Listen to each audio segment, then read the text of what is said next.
this meeting to order. Please rise for the pledge.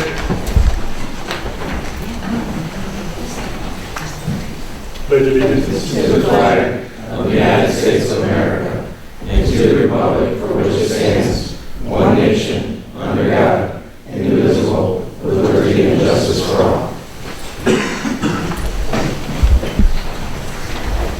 Roll, please. Trustee Coley? Here. Trustee Mason? Here.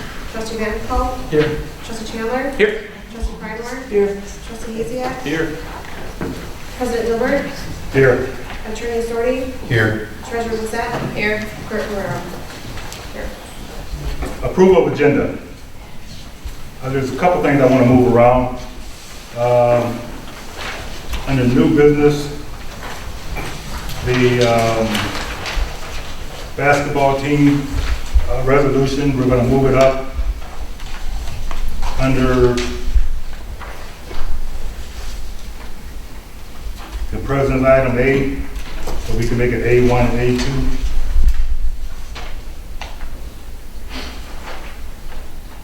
And under new business, I need to add, I sent out supporting information.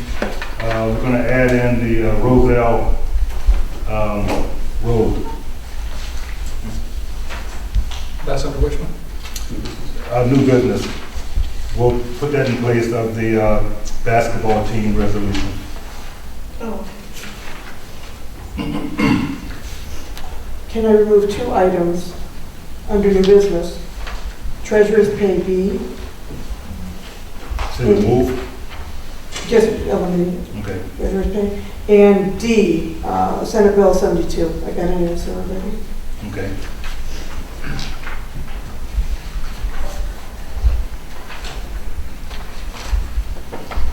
And we're going to do a couple things slightly different once we approve the agenda. As a matter of fact, President's item A1 and A2, we're going to move right after the approval of agenda.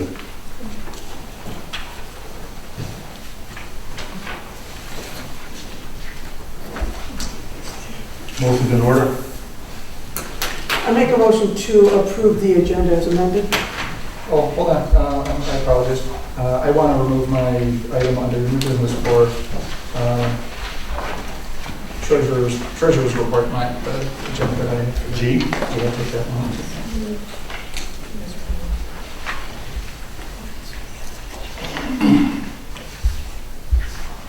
Any others?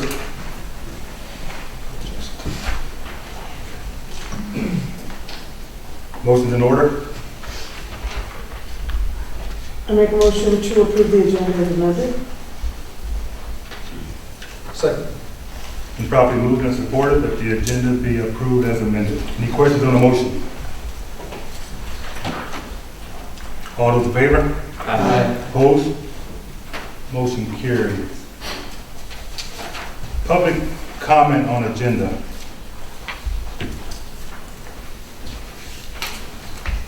Seeing none.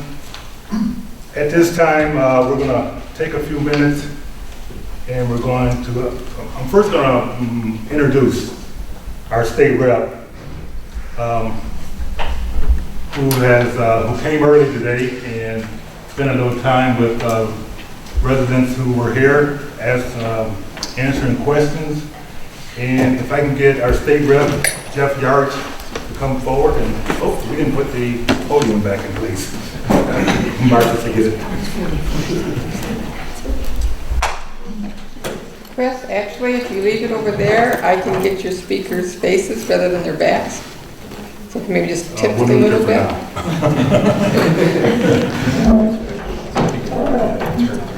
Yeah. You want to just put it 3/4 of the way for now. But at some point, we need to put it back in the middle. Thank you, Mr. President, the rest of council for allowing me to come in today. I'm State Representative Jeff Yard. Appreciate allowing me to come into your city hall an hour early to help with some district hours. I do represent New Haven, Lenox, Richmond, Memphis, Ray, Macomb Township, and Armada. And so this is part of my outreach of coming around, making myself available. So If residents have some concerns, we're here. I'll probably come around later in the year and just kind of get around. And then also, I always want to make sure I reach out to the boards and councils and commissions in my district to make sure we're connected. Also, congratulations to the Rockets for their success. We're proud of you.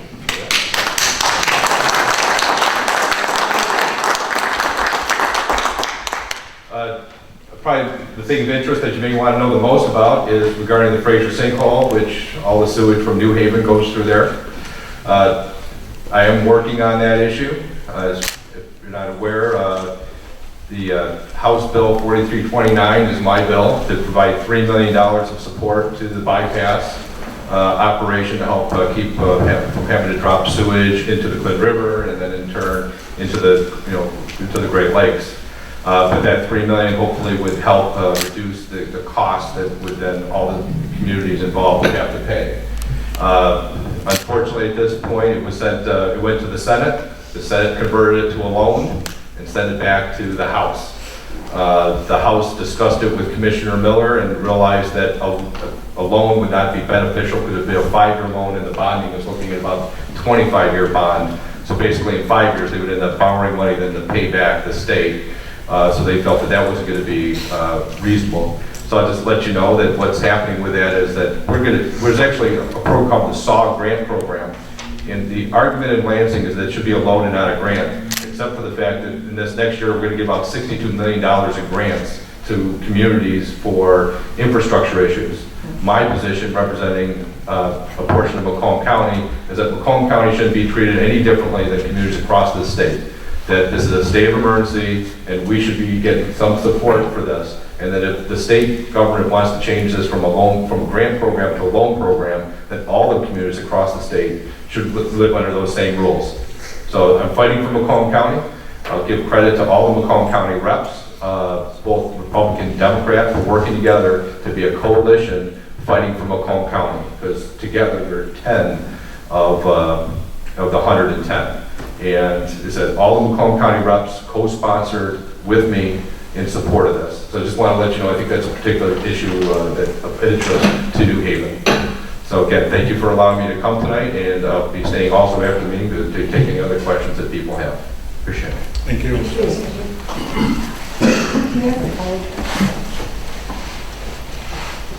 At this time, we would call up our county commissioner, Phil Kraft, and if we could get the team, I don't know how we're going to do this. Well, come on, I'm gonna be the shortest one in the picture. Let's do it. Come on up. Yeah. How you doing? Nice to meet you, thank you. Coach, come on around. You get in the middle and the Tall guys, you know. little bitty guys up there on the end. Hey, come on, let's go. We could do a real basketball pose and put 5 of them down on one knee, like, Yeah, you can get down and be small guys, we get down. yeah, come on. Small guys. Now, I need these two, come on in the front line, would you please? Then we can get a group picture with this whole group and your county commissioner. Get in there. You want me to take a knee too? No. There you go. Get right in between the tall ones. Chris, you want to be seen in this? So I'm just teaming up with you guys. You know? There you go. Very nice, Joe. Yeah, oh, nice. Thank you. Congratulations, Coach. Thank you. Commissioner Kraft, do you want to read it or? I'll read a short section. Okay, thank you. It's pretty long, so I'll just take a snippet of it. Do you want me to put this back? I think, You still want it? You still want it? almost done. You want to put it in the middle? There we go. Good? Got the thumbs up. All right. Thank you, Mr. President, Council. I appreciate you having me here tonight. I'm Phil Kraft, County Commissioner, newly elected here, trying to fill the shoes of Kathy Bosberg, former County Commissioner. Hoping to do half as good of a job that she did. Happy to be here tonight, and something exciting, very exciting for the village. And I had the opportunity to watch some of the game. I was out to dinner that night and just happened to be at a restaurant. One of the booths had it on one of the TVs. And I wandered over there throughout my meal, and there was another woman that was also wandering over throughout. Finally, we caught each other, and she was a graduate from New Haven High School.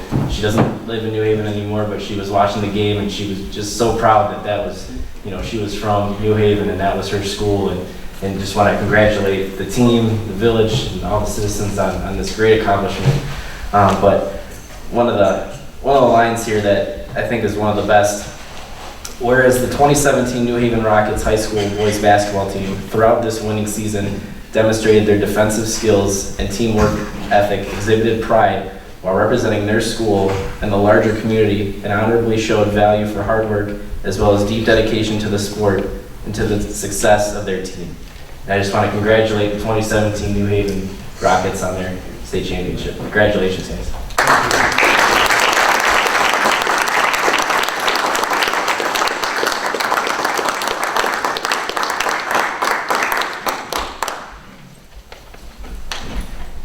Mr. Picoli. What I have here is a resolution in front of council congratulating the 2017 New Haven Rockets boys basketball team for winning the 2017 MHSAA Class B state championship, and it reads as follows. Whereas on March 25th, 2017, the New Haven Rockets boys basketball team won the 2017 Class B state championship by defeating the Ludington Orioles 45-36 at the Breslin Center in East Lansing, Michigan. Whereas the team faced tough competition en route to the state finals matchup, defeating both Detroit Osborne and Benton Harbor in their championship bracket. Whereas the Rockets defeated Pontiac Notre Dame Preparatory Fighting Irish to win the team's regionals. Whereas the Rockets defeated the Marysville Vikings to win the team districts. Whereas the team compiled an undefeated 10-0 record for first place in their conference and an overall record of 27-1 for the year. Whereas the team was guided by 9-year head coach Darryl France II. Whereas through their commitment to each other, their hard work on and off the court, and the sacrifices made by themselves, their friends, and their families to dedicate themselves to their craft, the team persevered and was unyielding in their quest to become champions. Be it resolved that the Village of New Haven recognize and congratulate the 2017 New Haven Rockets boys basketball team for becoming the 2017 Class B state champions.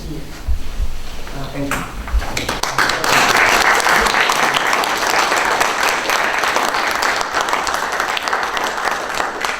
And I may add, the new signs that will be posted on Gratiot in both directions, and I think on New Haven Road at both ends, have been ordered. Sounds good. I'm sorry. Oh, yeah, that needs to be made. A motion is in order to adopt the resolution. Motion to adopt. Second. Been properly moved and supported that resolution number 17-0004. 17-004 become a part of our public record. Any questions on the motion? Roll, please. Trustee Dyson? Yes. Trustee Randolph? Yes. Trustee Picoli? Yes. Trustee Chandler? Heck yeah. Trustee Haziak? Yes. Trustee Pridemore? Yep. President Dilbert? Yes. Thank you, gentlemen. Thank you. We appreciate it. Okay.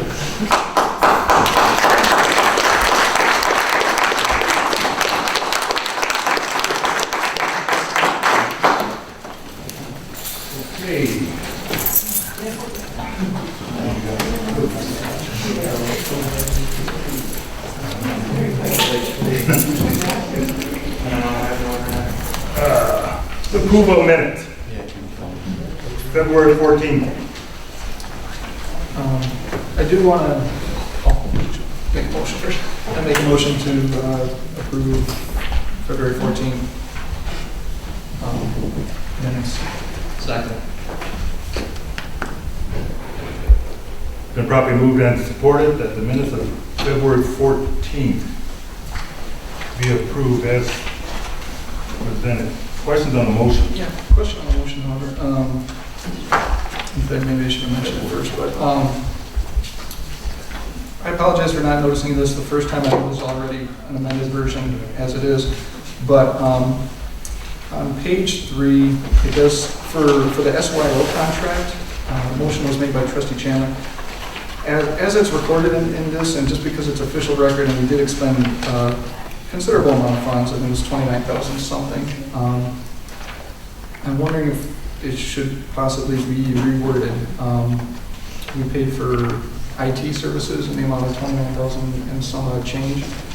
But as it's recorded here, it just says, I make a motion to recombine phase 1 and phase 2 configuration. Doesn't give a dollar. No, it doesn't really specify that we even initiated the contract. No. So I'm wondering if we should include that.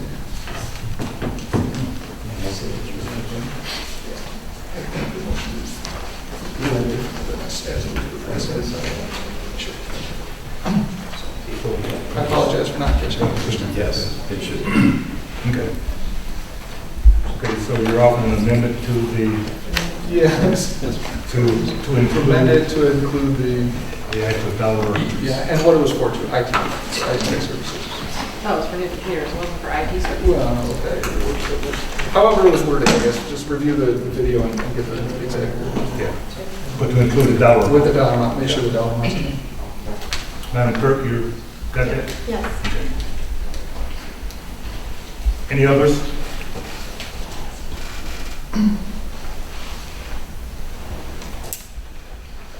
All those in favor? Opposed? Motion carried. The March 14th minutes.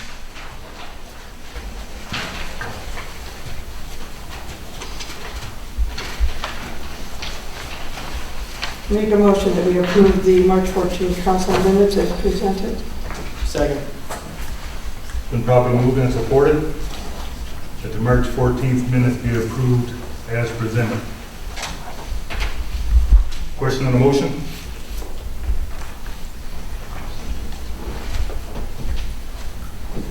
All those in favor? Opposed? Motion carried. Consent agenda. I make a motion to approve the consent agenda as presented. Second.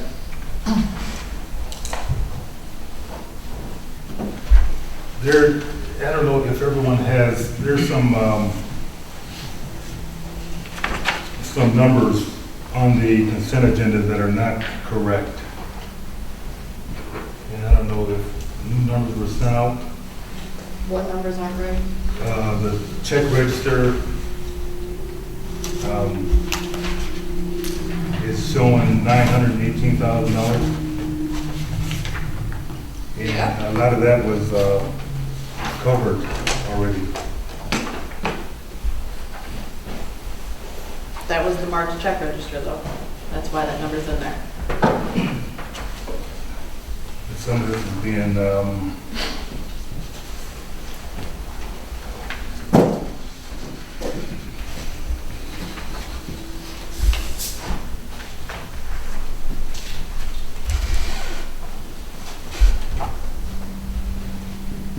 so you're saying that 918?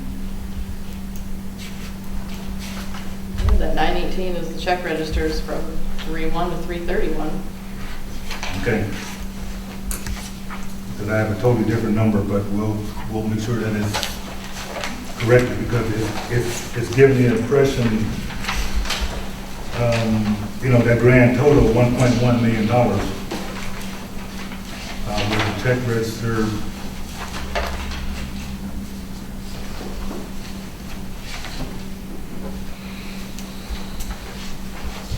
Are you looking at the,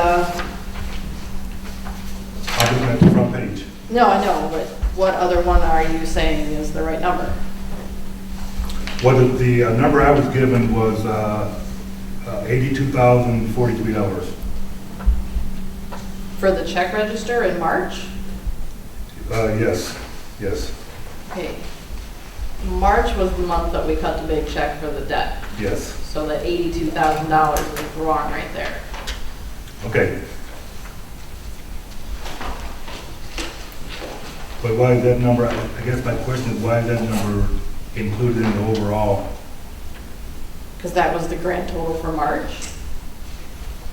That's, Okay, we're paying February's payroll. Yeah, it should have been February, March, the wording is wrong. Exactly, it's worded wrong. Okay. So it should say payroll cost for March, payroll March 2017. February should be removed and March put in. Yeah. Okay, so it's not worded correctly. Correct. Okay. All right. Any other questions on the check register?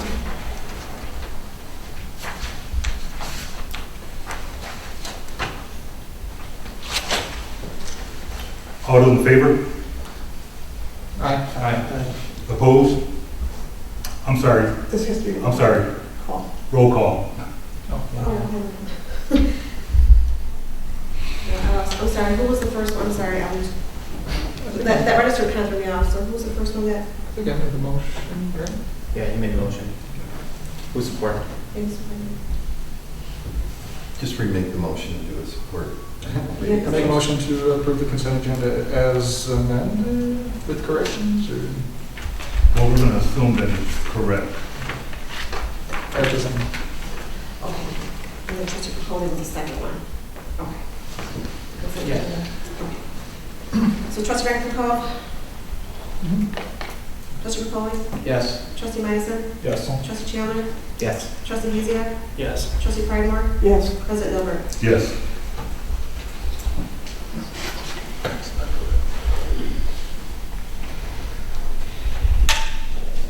Item B, fireworks.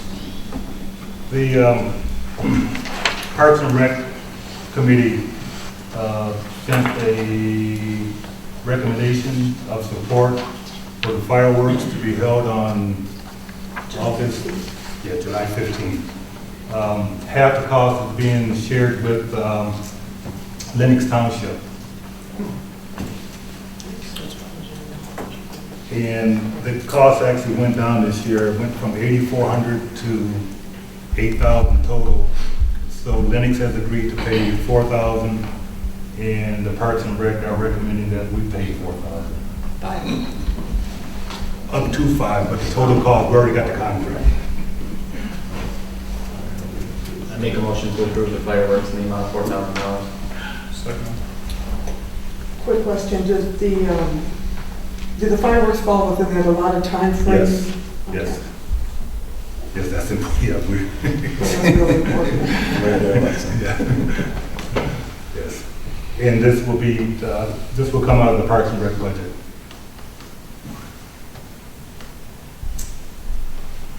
So the motion was made in support.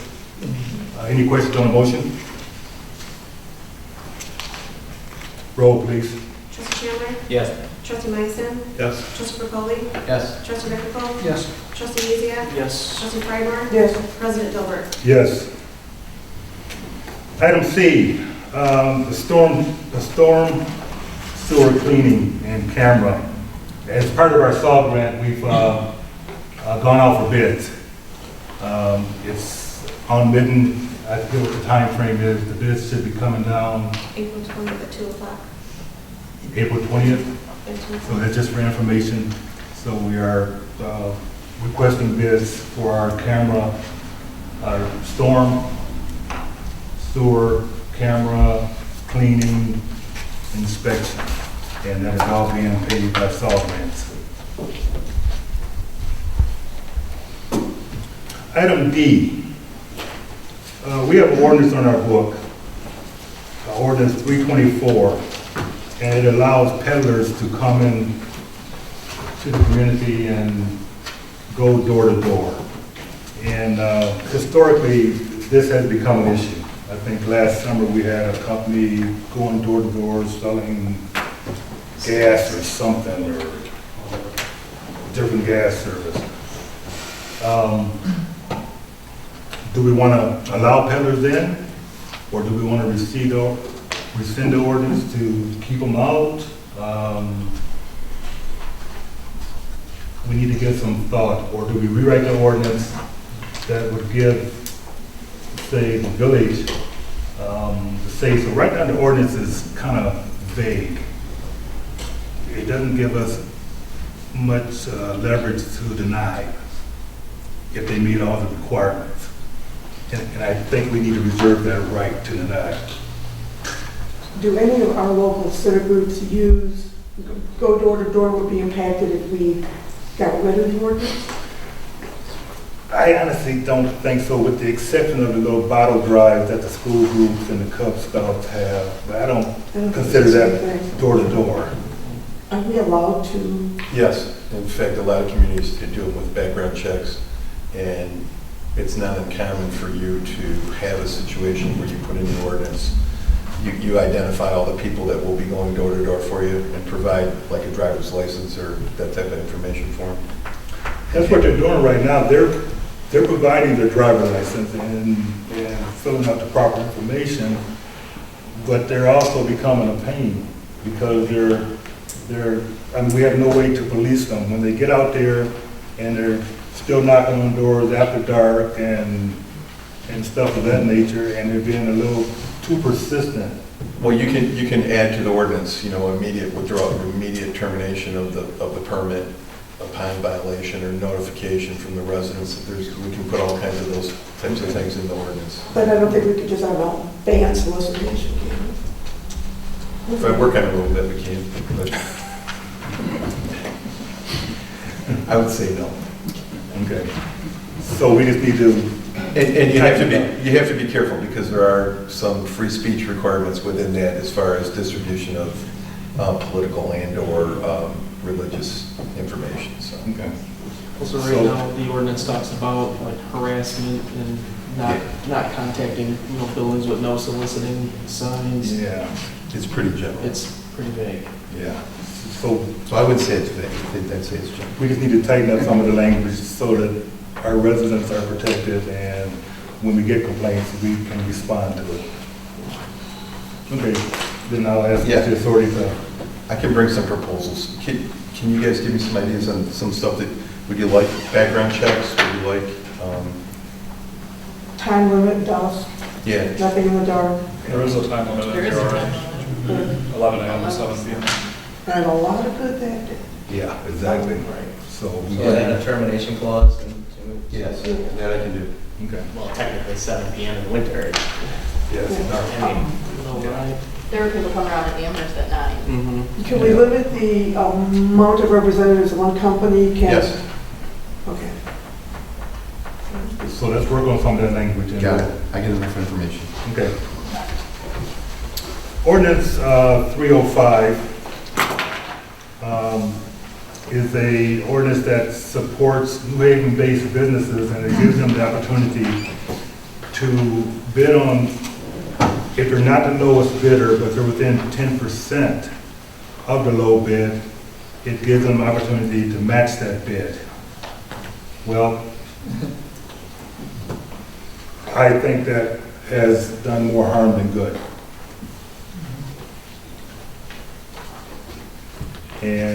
And I would certainly support rescinding that ordinance. There's only one business that, in the village limits, that would actually bid on work. And I could be wrong about that, but if they're the low bidder, they're the low bidder. If they're not, they're not. Or we could just take, or we could just take into consideration, hey, they're local. If they're not the lowest, still just take it into consideration. And that right we always reserve. Right. Okay. But this ordinance that pretty much entitled a local business, I think we need to do away with it.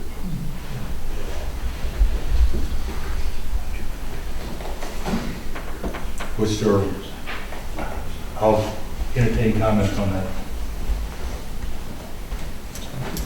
No, I mean, Is there a specific instance where it resulted in more harm than?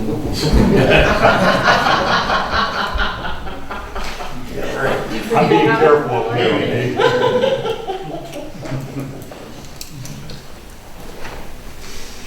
But it's something that has caused us more harm than good. And I certainly would have been in full support of it if it had benefited us, but it certainly did not. Was the ordinance written in such a way that we were bound to give that contract to?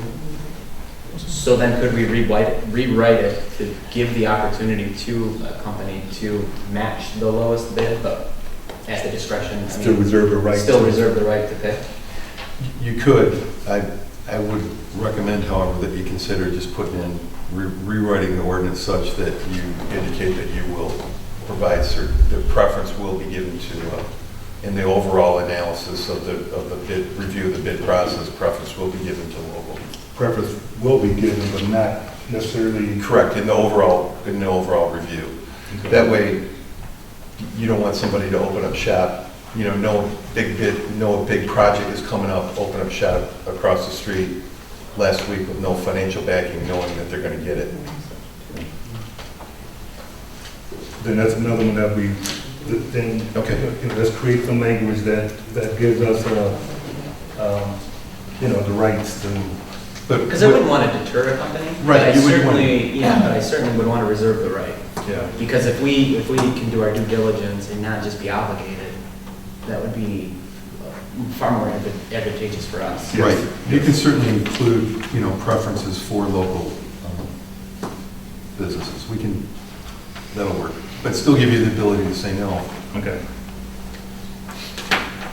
Okay. Ordinance 304, section 25.5 was brought up last month, and I think you received the supporting documentation. And this is just to simplify things.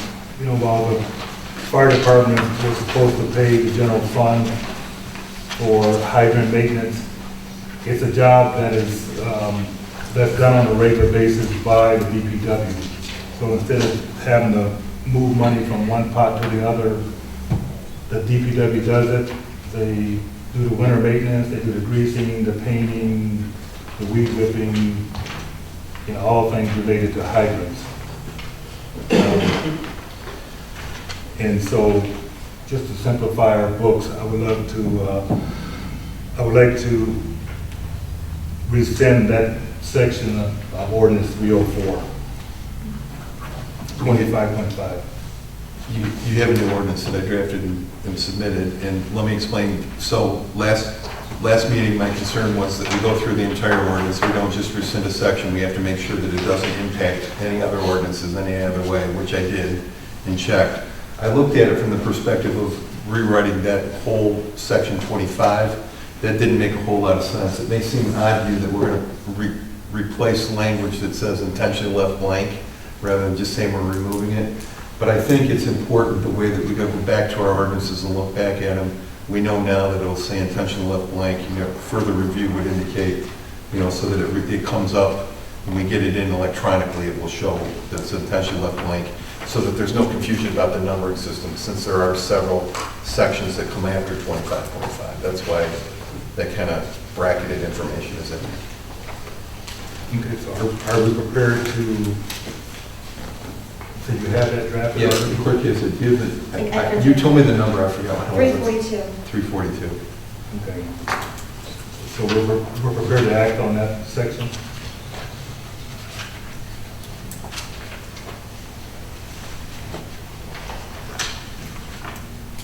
If council's in favor, the motion in order?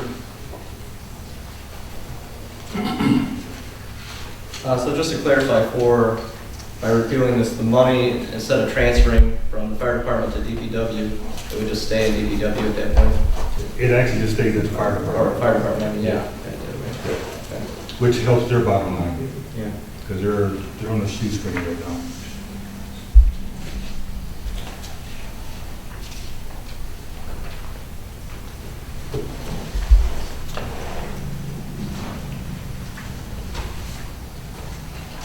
What's your pleasure? It sounds good, I don't have it down in front of me. Did everybody else get it? It should have been in the packet. No, I emailed it out late. Oh. Yeah, I was getting it. Okay. All it says is you're going to take 25.5 out, and it says, replace with the following language. You're going to say intention left blank. And then I have the statutory language in there that says that if there is a lawsuit or could have been a lawsuit under that that we're not changing it, which we can't do, that's all.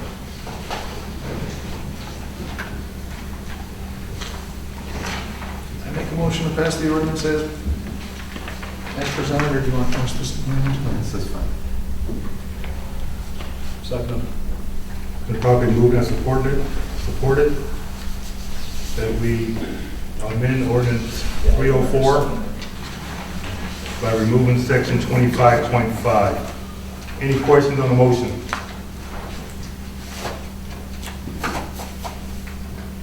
And this will have a number, or this is just a number? 342. 342?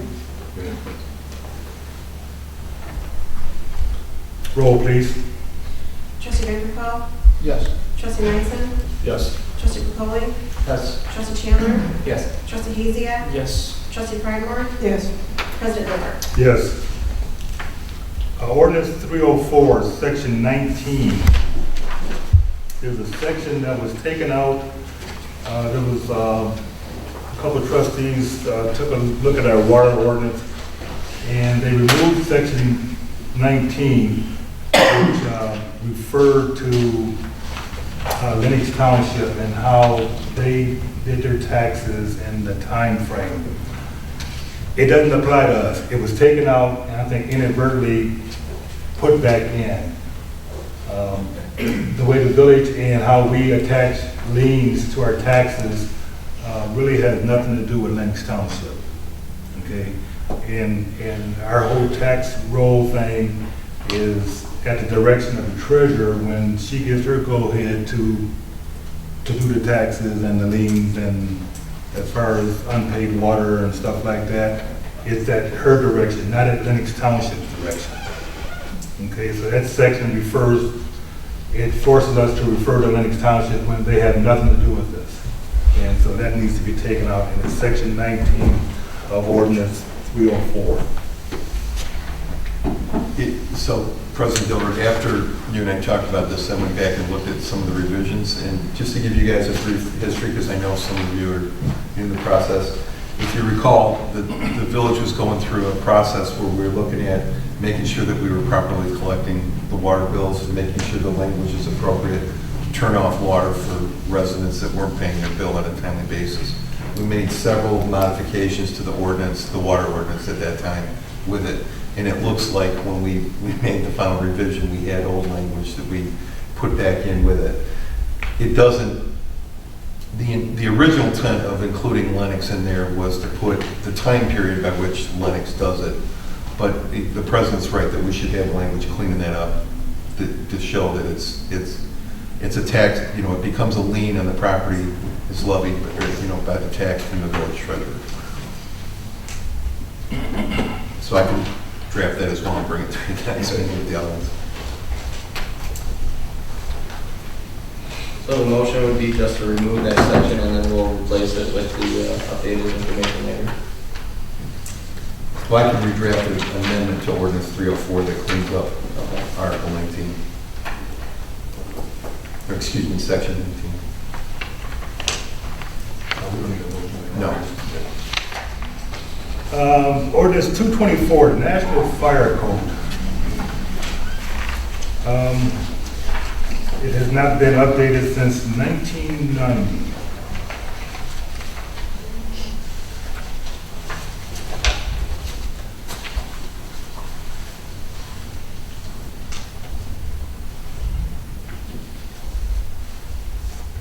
Chief, are you?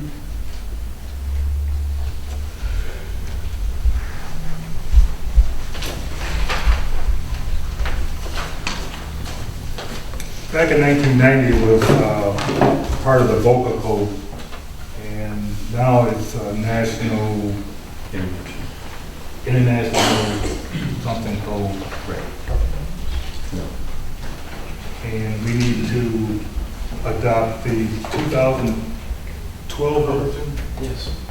Because the 2016 is not, even though it's come and gone, it has not been approved.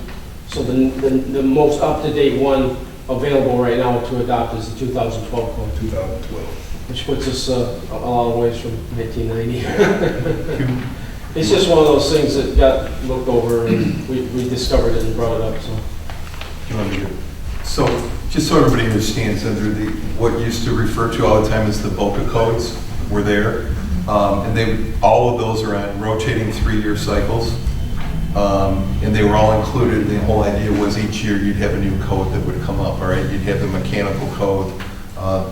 And when the state of Michigan went to the single construction code, everything is included, is automatically updated when the Michigan code is updated, so that we as a municipality have to follow those requirements. They're automatically updated. The 2 exceptions to that are the National Fire Code and the International Property Maintenance Code. And I think you guys remember you guys adopted the International Property Maintenance Code. Those both are on 3-year cycles that come up. And the chief's correct. The 2016 is up, but you should adopt the 2012 so that it's there.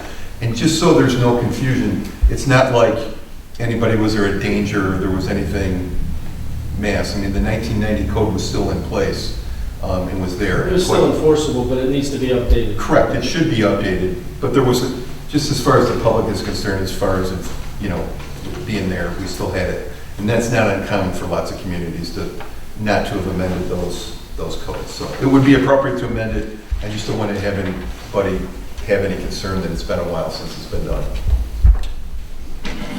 Quick question on that. Is there a way we could pass it this time, but like with some verbiage saying as amended or as re-released in future years? You can't for the International Property Maintenance Code and for the fire code. You need to do that on a regular basis. And there are times when the newest version is not the best, so you would want to reserve that right at a later point to adapt it. It's kind of funny. It seems odd that the 2016 is up, but everybody's kind of waiting for it to catch up. So to answer your question, I wouldn't recommend that you do that. Just another point of clarification, under the 2012 code, based off of the 1990 code, would that give us, would we incur any costs? Would we have to, everything's grandfathered in under 1990?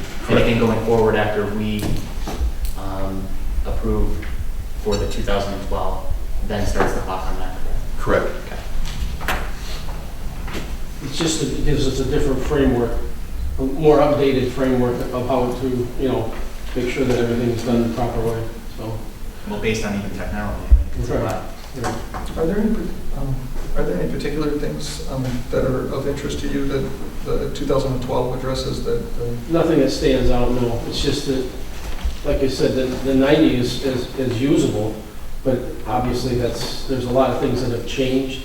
So if there was some reason that we had to enforce anything, we could still do it, but we'd have to jump through a lot more hoops because of the time frame. This just makes it smoother, I guess. It isn't going to really change anything. It's just going to make it smoother if there's some actions that need to be taken.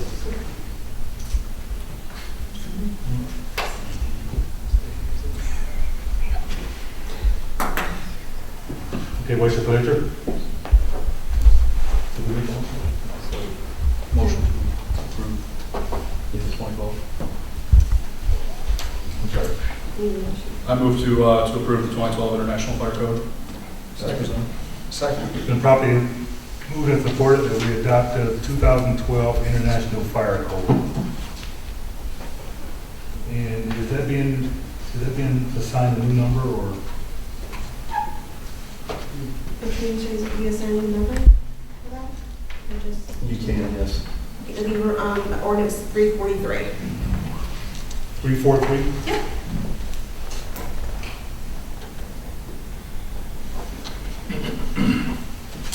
Any questions on the motion? Is there a way to create a new ordinance? Every time we adopt it, we have to create a new ordinance, or can we just keep one ordinance number and just amend it, say, approve this date? Because if we have 5 different ordinances reflecting the same adoption. You can, but the tricky part becomes is that you officially need an ordinance to amend a previous ordinance. So you're creating a new one, I know.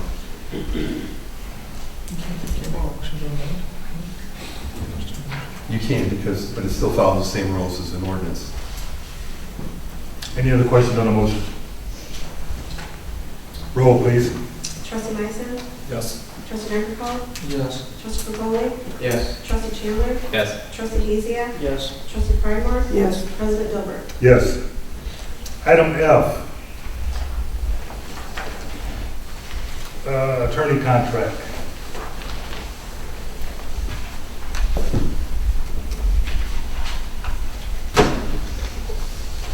You've all received a copy. I think the language is fairly standard. There's a reduction in cost.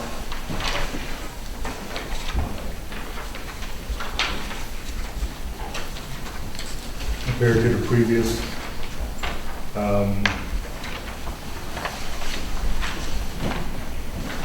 Are there any questions? Now's a good time to ask them. Yeah, is there, it doesn't appear to be, as I read it, which I like, but I just want to make sure there doesn't appear to be any minimum timeframe that we remain under this contract, no early termination clause or anything like that.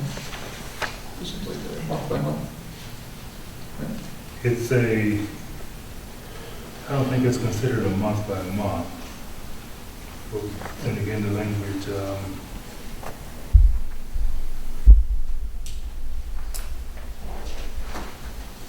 And the second paragraph says the amount and then says monthly installments, but it doesn't say for another.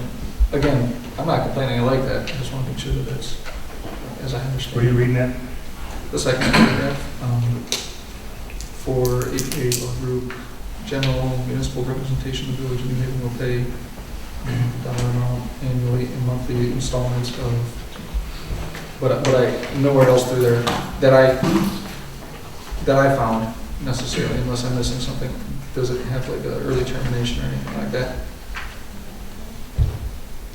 I don't think it contains an early termination. I think, if there's language that this board wants in there, I think any termination will require at least a 30-day notice, which is standard by any professional.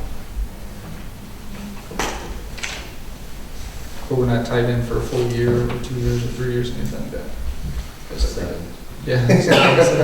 Right now, it doesn't tie us up. Mr. Addis, you're here.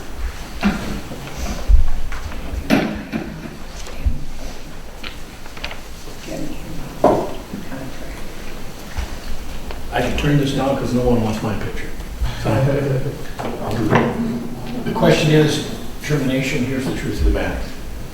As a lawyer, you can fire me anytime. It's that simple. I can write down that it's a year, I can write down it's 10 years, I can write down it's 12 years. But as your lawyer, you can fire me anytime you want. Okay? And if you don't want to be your lawyer, then I don't want to be your lawyer. Because if you don't trust us, then this will never work. And if I don't trust you, this will never work. So, 30 days notice is normal, only to pay bills that are past due or whatever. If we can't continue to earn your trust, then we don't deserve to have it. That's it. Fair enough? Can we come back with that language in the contract before we approve it?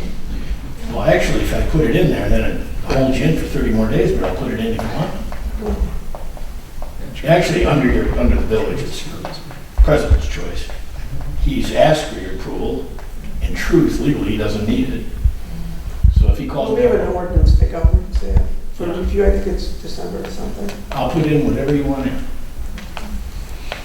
I don't want to represent people who don't want me or Mr. Sorty or my firm to represent.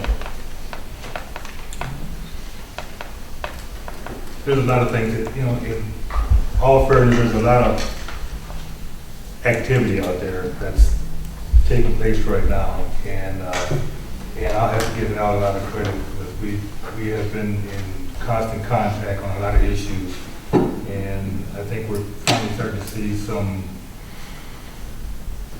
light at the end of the day.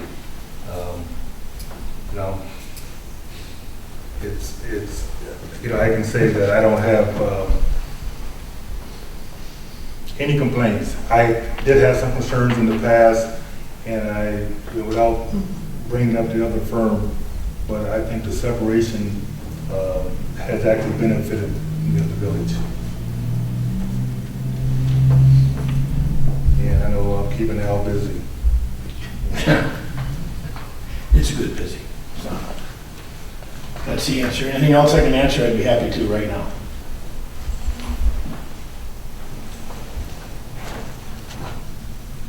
If, and not that I'm foreseeing this, but also it doesn't specify, because I know it says one amount for day-to-day functions and whatnot, and then there's a different amount for more legally involved lawsuits, basically litigation type services, and that's hourly rate as opposed to the monthly.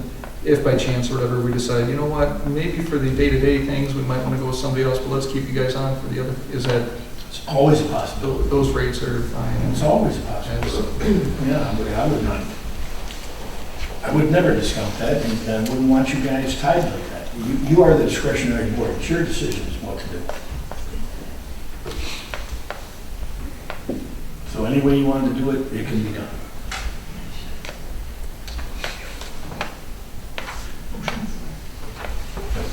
I make a motion to accept to enter into the contract with APA Law as presented.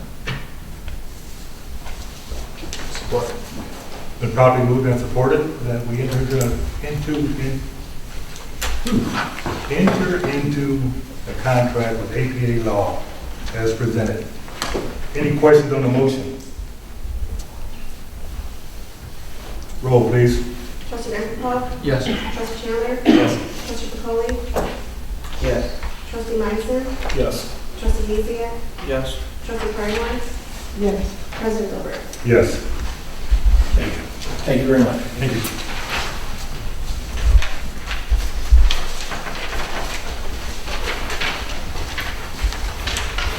Tom?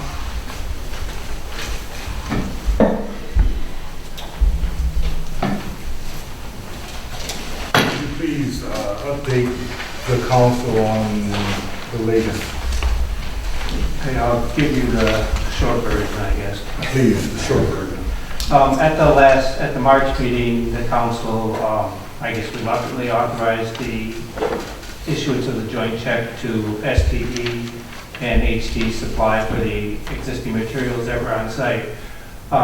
Before we released the check, we wanted to get like a written confirmation from HD that they would supply the balance of the materials we needed to complete the job, because manholes don't do us any good if we don't have a pipe to go with it.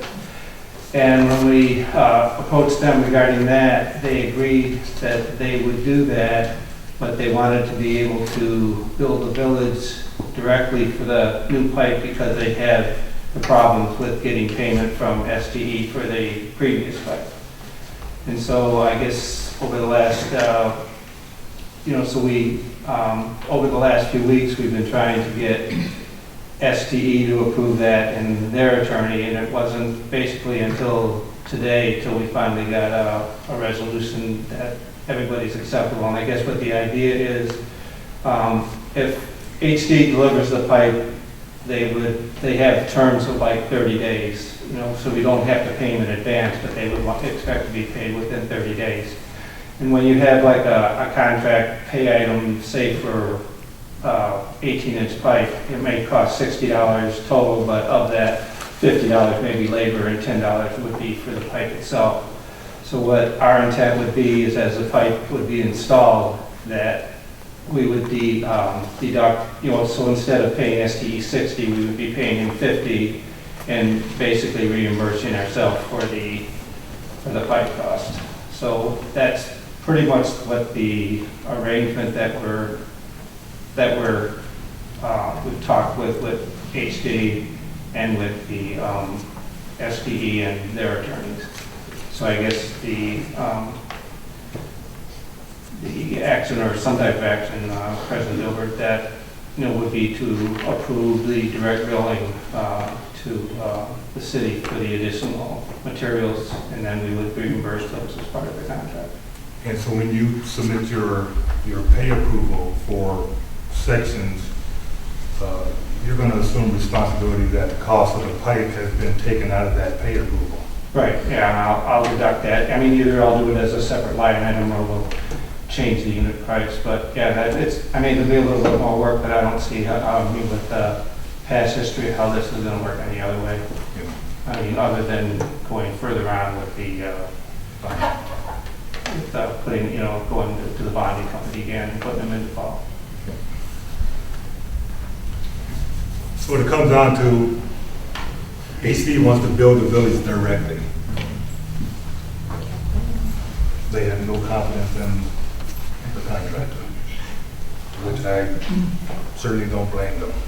And the only other alternative would be to put them in default, which would push this project back. They've given a tentative start date of... Well, it was April 15th, but that's not gonna happen because, I mean, it was about a 2-week delay getting STE to agree to the arrangement. So my guess is we're probably looking at May 1st. Yeah. They actually wouldn't respond to us for at least 2 weeks. Forgive me if I'm asking a question that's already been answered, but is there any way that what we've already paid STE is going to fall through the cracks and then we end up paying a bill for something we already paid STE for? You know what I mean? Like money that we already sent to STE for stuff either they already have or are supposed to procure and install at a later time? Everything that they've been paid for It's work that's been completed. It's been completed. Yeah. And that 43,000 that you authorized is for the materials that are on site right now. And I guess the one other point that we are probably considering doing is they also had a couple of runs on Main Street that they were supposed to complete. They're the end runs. And based on our other history and them working in Main Street, we're probably going to delete those runs from the contract.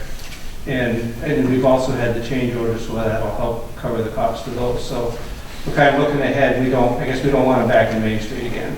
And we could add those to another contract in the future. And they are the end run. Yeah, but we don't want a similar situation like we had out front where the road was opened up and left that way for 3 months. So the work to complete this project will, they're going to stay out of Main Street and just go down Division and... They'll work at the intersection there a little bit, but they're not, we were going to all go all the way as far as Orchard before, but we're going to cut the piece out from behind Orchard. So with that, I'm going to need approval from the board to pay HD when they bill us directly. Well, they're gonna bill us through the deposit. They're gonna check it first and then submit the bill. Well, we'll know we'll have a listing of all the materials that are supplied, and so we'll have that invoice. And I guess if for some reason there's going to be a time where the village, with that 30 days net on the invoice, that the village is going to be paying before we, before probably the pay estimate 8 goes through. So there's going to be a time where the village is basically going to be advancing the funds. Well, my concern would be they're billing us for things, but not necessarily ours. I mean, somebody's got to look at it to say, yes, these are. No, that's his job. That's what I just asked. Yeah. And once HD, I guess once they deliver them, I guess they'll pretty much be considering those ours. Right. And I guess it will be ours. Tom and Jim, along with Mark, will verify that we received what they're billing us for. Yeah. If we do have to go to the road of default for any reason, how soon can we turn around on another company? Well, I think the first thing when you go to default in time you can enter in, if you have to give the bonding company a chance to finish the project. Which we've done once, right? Well, we put them on notice. But we haven't gone through and told them that they have to complete it. What's the time frame on that when you do? Did they get 30? Did they get 60? Did they get 90? Or is it formed? I don't know what's on the contract, but I don't know. I guess it's at least 30. I think it's 90 under this contract with them. Yeah, I don't remember exactly what the bond is, and I don't know if there was a specific time date, but they could use, they had the option to use the same contractor, only we're dealing with the bonding company instead of them. And I think that's probably why, I mean, I know that's why we've been trying to avoid that if we can, because all it's going to do is just push it out, but there may come I a totally time. understand trying to avoid it. Yeah, Had we put them on notice though, and they didn't rectify it, we would be at the time frame of having Correct. another company right now. Correct, we had to start the time period with the notice at least. Right. Which, that's, from a company's perspective, who doesn't contact us for 2 weeks. I mean, there's issues, there's certainly issues here, so.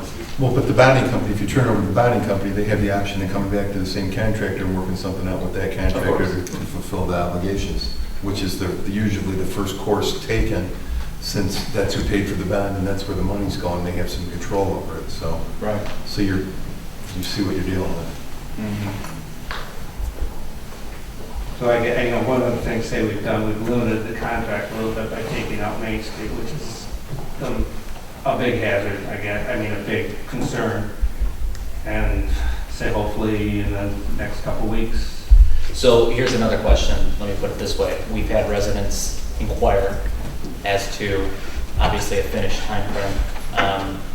Given the current events and situation, that obviously the April 15th start isn't going to be met, but that will be met within the next week or two after that, you're saying?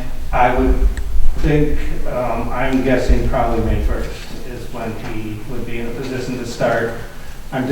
But, you know, I was hoping that we would be in a position on April 15th. Right. So let's say hypothetically, the May 1st, when's the end? They gave us a schedule that was about 90 days. Yeah, I think it might have been, it was maybe 60 days, I'm trying to think, it was Yeah, into 60 or June, I 90 think it was into June. They provided us a schedule with a April 15th start date that was about mid-June to, for completion. Well, that's not 90 days. It was 60 or 90 days, one of them. Yeah. And that says, since then, we've told them that we're deleting those last 2 lines on the Main Street, so that should shorten it up a little bit. Okay, so if we delete those two runs, then we're below the June. I'm guessing 60 days, that's my guess. And you were just hoping for a relatively dry spring and, you know, and because, you know, we know that things are going to pick up and, you know, because they got to schedule the asphalting and, you know, so there's a lot of things that got to be scheduled. And we're just hoping that the weather cooperates and we can do it in that 60-day period. Yeah. Attorney, sorry, if we run into a situation again where they're not responsive for 2 weeks, I mean, is there any type of, can we do a letter? I mean, can we do something fairly quickly instead of letting that run that long? Well, we're kind of acting outside of the bond requirements, so we're trying to do the best we can with what we got. Gotcha. Okay. So your alternative would be to go back and kick into the bond? Right. Yeah. Default. So a motion is needed to authorize paving directly to HD once the material has been delivered and verified by Tom and Marcus. Do you have a dollar amount? No, because I know the value of the pipe itself was $26,000. There may be some miscellaneous things, you know, like maybe manhole frames or something like that, but the value of the pipe itself that we need to complete was around $26,000. Are we going to have a detailed itemized list of what we're paying for? Yes. Absolutely. When they send us the invoice, we'll require an itemized list, you know, by, you know, so many feet of pipe, 18-inch pipe, and so many feet of this, and so many covers of this type, and things like that. There will be an itemized list. And we've already approved the expenditures, right? We're just in the pass-through. Right, yeah. Right? Yeah. So Yeah, we've approved. we've already approved the expenditures. We just become the new pass-through for. Yeah. So instead of the check going to STE, who would pay them, Yeah, before there was a number of 43,000 being That was for what's on site. That's what, and yeah, that's what we approved, that was already done. And that's the joint checks between the. So we're actually taking them out of the mix, taking STE out of the mix. I make a motion that we pay HD directly upon receipt of a detailed invoice. Support. Been properly moved and supported that we pay HD Supply directly for future material to complete this job. Any questions on the motion? Roll, please. Trustee Freiberg? Yes. Trustee Chandler? Yes. Trustee Burkholly? No. Trustee Myson? Yes. Trustee Vanderpool? Yes. President Hilbert? Yes. In your packet, there was a, I'm going to call it a proposal. We had inquired with DTE about streetlight replacement, going to the new, what do you call them, LED lights. And I know there's quite a few communities out there that are undergoing this, and we got a proposal from DTE that it would cost us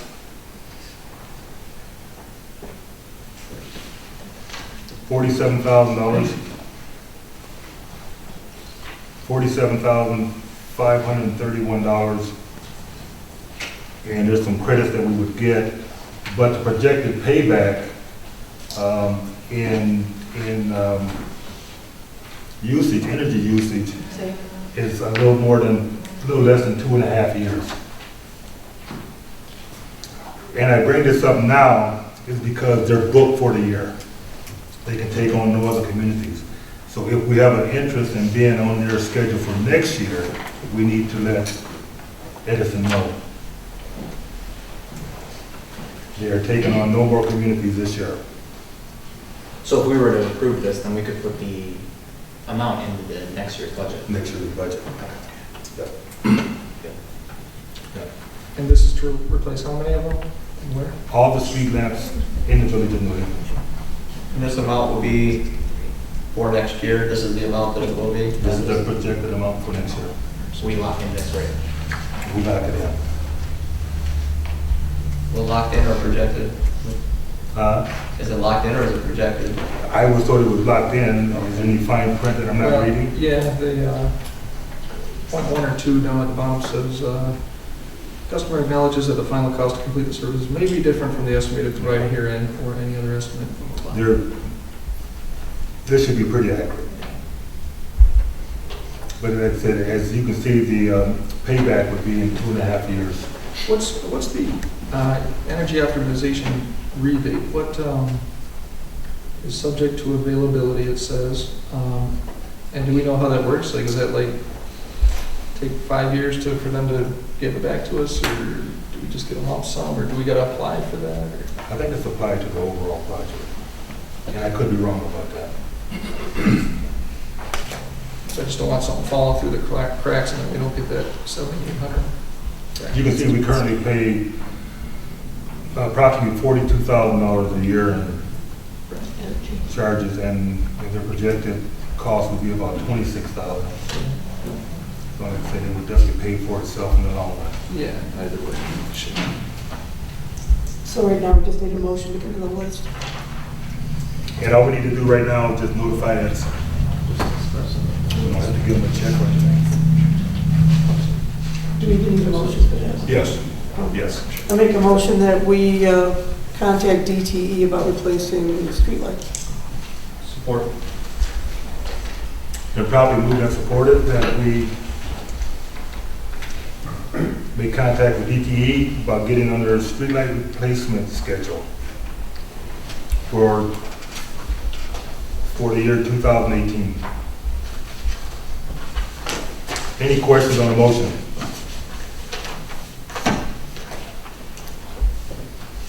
All those in favor? Aye. Opposed? Motion carried.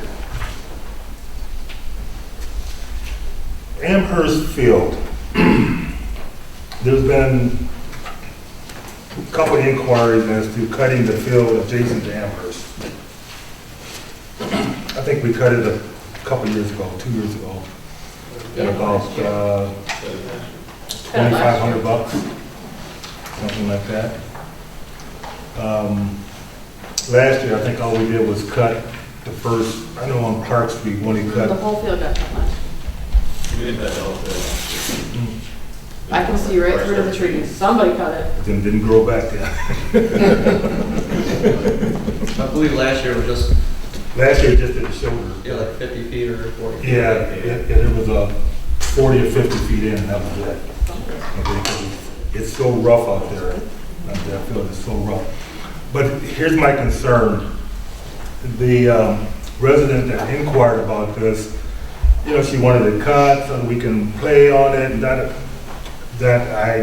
I just would guard against knowingly giving them permission to use the field, because then we're gonna assume some liability. A kid run through there, hit a gopher hole, break an ankle.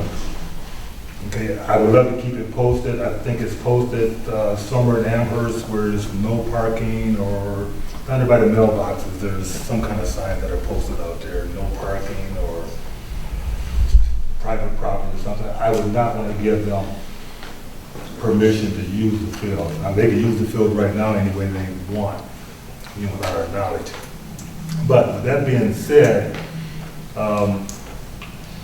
one thing that I would like for this board to start giving some thought to is possibly developing that field, okay, as a potential park.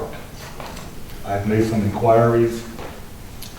I think we're going to get a concept drawing put together to maybe give some idea of what it could be, what it could look like. And maybe we can get it graded. There's a couple of contractors that may be willing to grade it for us, and so that we can actually see what the potential is. But in the interim, what do you want to do about cutting it? So we're talking about just that very first field right there off of Clark, where kind of that entrance is just kind of there. Yeah, but it also comes around, you know, that little, To the back. yeah, the back. Okay. Yeah, Yeah, it by the almost looks mailbox. like two separate fields, but it Yeah, kind of continues I didn't behind. realize that was one continuous field. Yeah. I'm right there. One of the other concerns that resident had, and I understand because I've seen it before, is that we do have to have some kind of maintenance on that field for a health and safety aspect, because there are a large amount of ticks in that area too. So, I mean, I picked a couple off myself. That's something to take into consideration.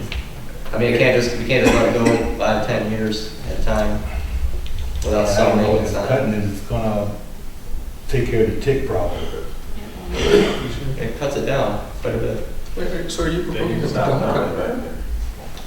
I'm asking for direction because, like I said, to cut the whole field 2 years ago cost us about $2,500, and the contractor complained about his equipment being, and I don't think he would ever come back. He said because it's just too rough. Yeah, he was bouncing. There are a lot of rocks back He was there. bouncing around up there pretty good. Yeah. Was that multiple times that he cut it? I think he just cut it once, and that took him a while to cut it. All day Sunday and into Monday. Huh? It was all day Sunday and into Monday. Yeah.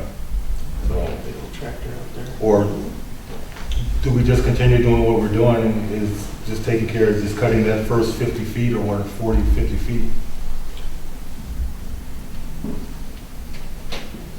Can we get the parameters of the property? It is village property? Can we also, once we get the parameters, reach out to other firms to get quotes on cutting it once, and then see how the plans for a park, what we would have to do to develop a park in that area? Okay. Can we do that? Yep. Okay. Yep. We will solicit some bids and. Yeah, I'd like to see the exact dimensions of what we're talking about, because I know where it's at, but I don't know what the dimensions are. But the whole parcel is approximately 47 acres. Yeah. Okay, well, that's huge. Good size. That's huge. Yes, So- huge. But the, I like the 50 feet idea. That's what we've been doing in the past, because that we can do with our mower. Just out of curiosity, have we tried to put it up for sale? No. I mean, instead of us maintaining it, you know, 47 acres. that's a pretty good chunk of land from a development standpoint. Wasn't it originally supposed to, slated to be a phase of Amherst? Yes, 6. Amherst 6. I think we could sell it to somebody who actually wants it. I mean, don't get me wrong, I'm not saying it's gonna happen, but it doesn't hurt to put it on the market. What is it zoned as, single family? Single family. Keep it zoned as single family. But it wouldn't hurt to have a park there. That's, You know, you're gonna portion of it as a park. yeah. Shoot, but opportunity cost too.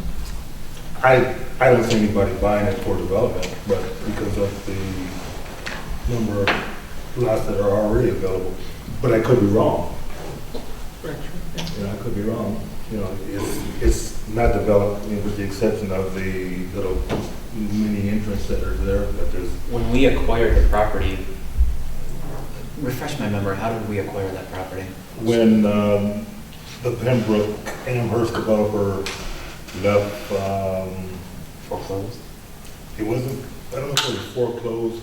It's a topic of conversation later on, but Heartland went bankrupt, was it American Heartland? yeah, one of them, and we got our taxes, the taxes for that property were paid by the county, and then we had to pay the county back as part of a consent judgment.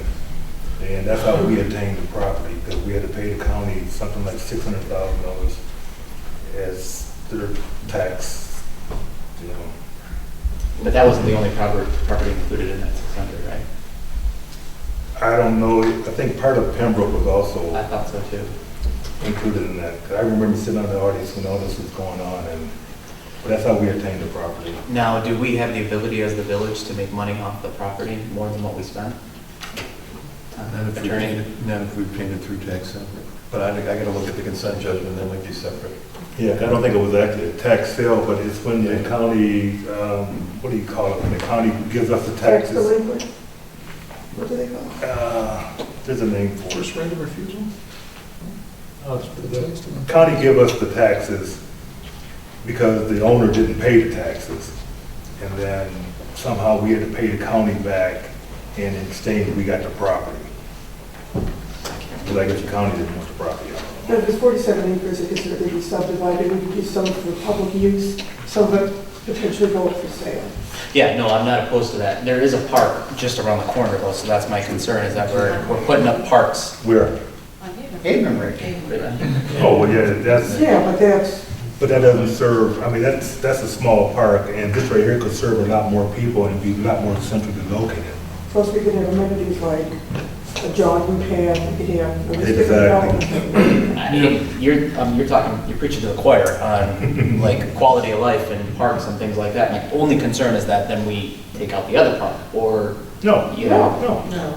no. You could have more than one park in the community. we have like 4. Right. But we have an opportunity here to create something that the other parks Don't have. don't. who maintains that park? The Hayden Ridge Park? No, if we built this new park, who maintains You would that have park? the park, Yeah, Village Park. Right, yeah. we would incur more costs, correct? From a You pathway, all use that the stuff. taxpayers dollars for the taxpayer? What I'm saying is we would have to maintain that park, Yeah. Okay. right? Okay. But there are things that can be put in this park that say we have them, don't have it at Haven Ridge. Like I say, I wouldn't put basketball courts at that new park because there's courts over there. You know, and I wouldn't want to do, you know, I think it has potential, but it's Playing something devil's that, advocate, I'm not saying one way or the other. I think it's something that we need to take a look at. And, you know, if this board decides that we want to put a for sale sign up, we can do that too. You know? You know, there's a lot of communities are faced with this now, and properties that were acquired through tax sales and developments that went bad. And a common factor when they're looking at a parcel of this size is they put it out there and they take proposals on the development of the parcel. They don't necessarily just offer 47 acres for sale. They say, come to us with your proposal on what you're going to do. These are the things we're looking for. We're looking for single-family residences. We're looking for a park within the development. we're looking for, you know, Right. that type of thing. And let the developers come to you with the ideas of what they think they can make money at and what works within your parameters. Exactly. But that, just as an idea that that's a lot, that there's a lot of communities doing it that perspective, rather than trying to dictate exactly, you know, or just putting a for sale sign up on 47 acres. And I know there's a pool in Amherst. Is there a park as well? They call it a park, but it's a two soccer nets and a baseball. But no like playscape or anything? No, it's right behind the pool, I think, isn't that it? Yeah, there's just two soccer field nets So that's. and then like things for baseball diamond. The president could put it up for sale without us making a motion, right? Or should we make a motion? As long as it's not sold, We're just gonna you can do put it for sale, right? We're gonna do the proposal as far as getting it cut and just bring some ideas back. I mean, it's April, so we don't have to do anything right now, but This park is accessible from one of the main streets, or do you have to talk through New Park? yeah. So just for clarification, we are going to solicit bids for Cutting. Cutting. Cut. As part of- And hopefully in the next meeting, I'll have the concept drawing for a park. And we're gonna get bids for different variations, like 50 feet for the entire thing? The 50-foot park we can take pretty much. Oh, okay, that's what you said, so it'll be the full. Yeah, for the whole cut. Okay, we'll bring that back. There was an inquiry about purchasing a parcel on Gratiot that backs up to the houses on the west side of the road, but it's part of the floodplain.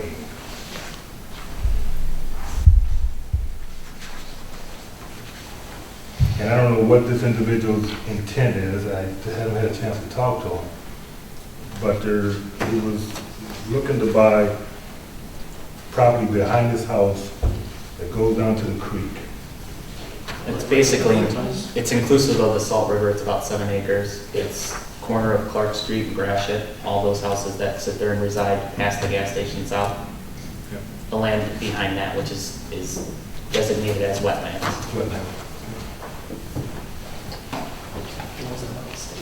No, We own it. But the other part of that inquiry or that concern was that, which is a concern all the way down that river, is the deadfall from either ash or Yes. whatever it may be. I mean, we've probably got to institute some more cleanups.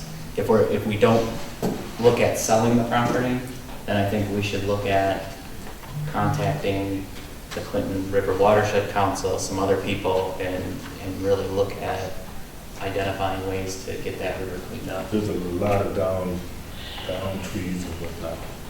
And it's just been neglected, not neglected to the extent that, I mean, because I know we've done cleanup days and things like that, so, but it's the one day of 7 hours, as opposed to, several years of deadfall, ash borers, things like that. So we're not keeping up with the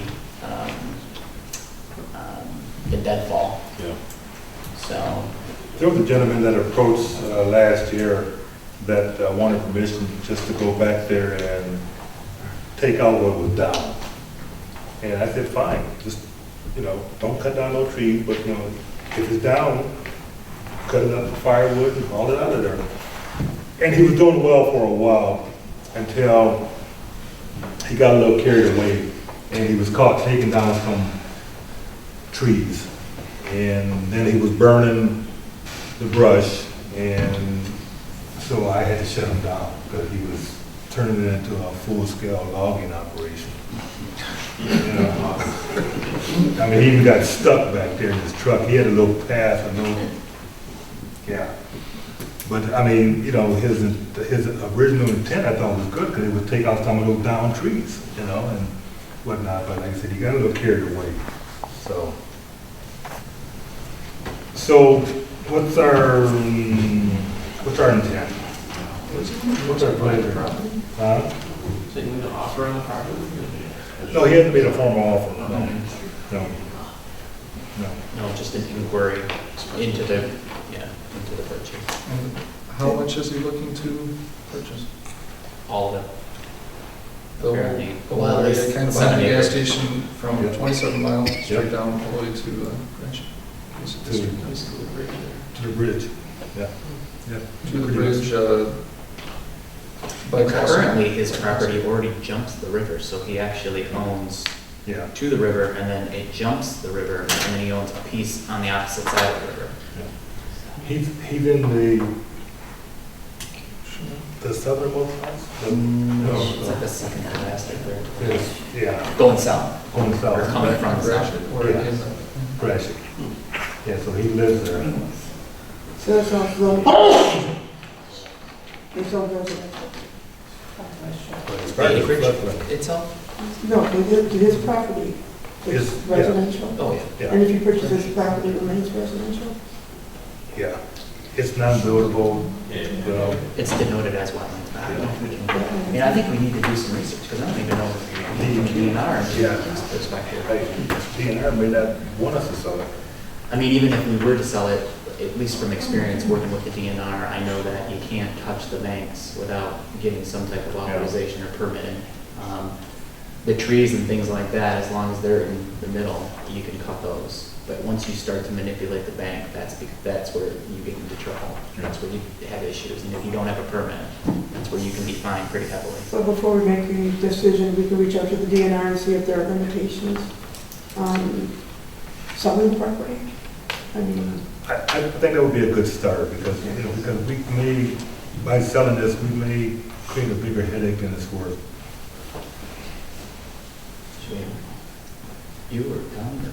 Yeah, we'll make contact with them and just see what, And then I'll keep perspective. both residents posted. Yeah. On both of these. Okay. Okay. Alrighty, moving on. Mr. Sodi, do you have anything else? No.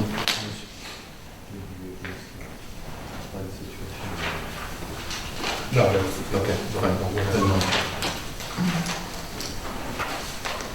approval of payment of bills to be paid.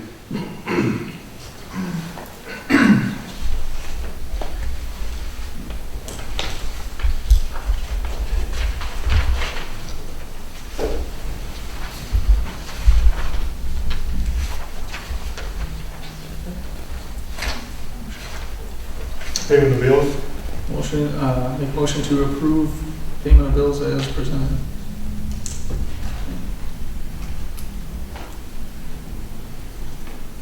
second. Been properly moved and supported that we pay the bills as presented.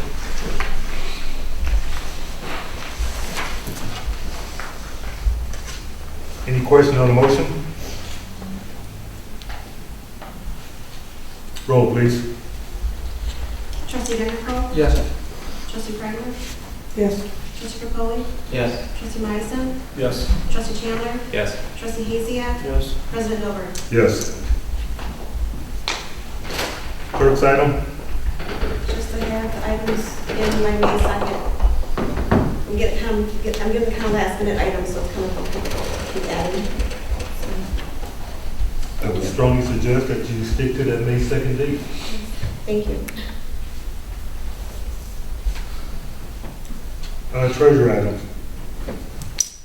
Total village assets for March 31st were $2,688,630.27.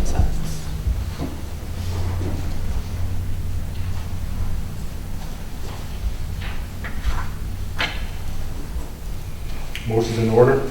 Make a motion to receive and file the treasurer's report. Second. Been moved and supported that we receive and file the treasurer's report. Questions on the motion?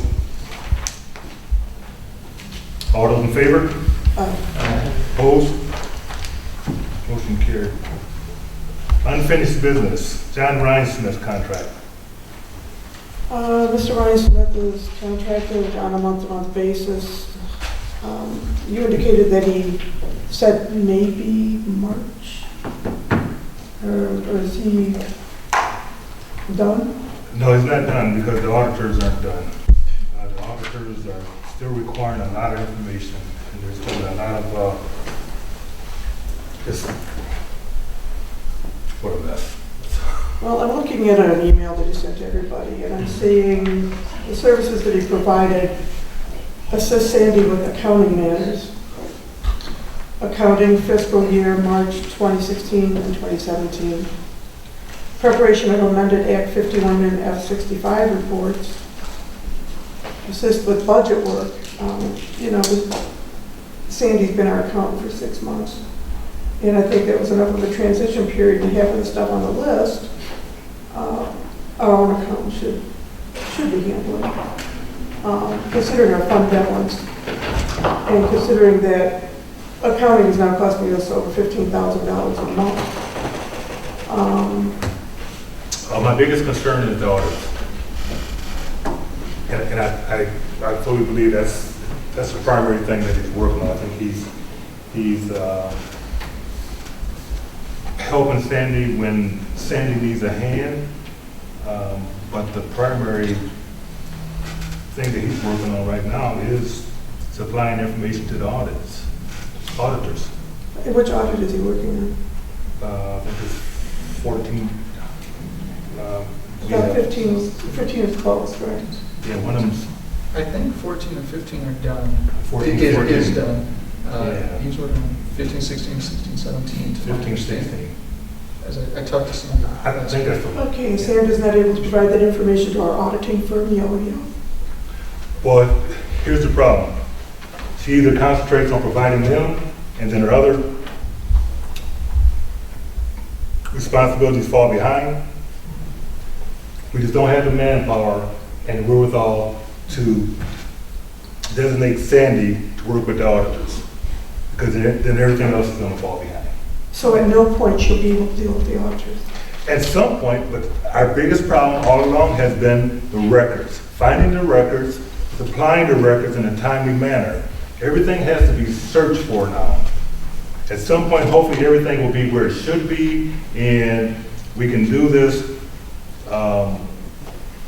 have this information provided, you know, I mean, even when the auditors send their auditors out here, we have to have somebody with them, because when they look in box A for information A, it's not there.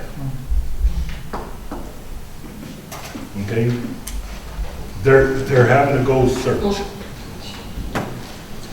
And you know, that's been the complaint all along. I mean, even the first audit, 13, 14, you know, when they were finding records in the fire department, they were finding records back in my office, they were finding records in the storage room.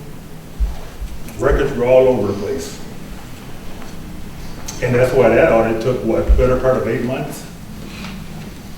And the current audit is probably going to take the better part of 8 weeks, which it should. Can I add some perspective?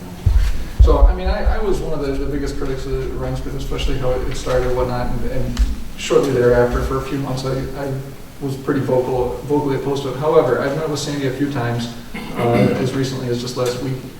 I think we're stuck between a rock and a hard space. I don't like the cost. He's definitely costly, but any CPA is.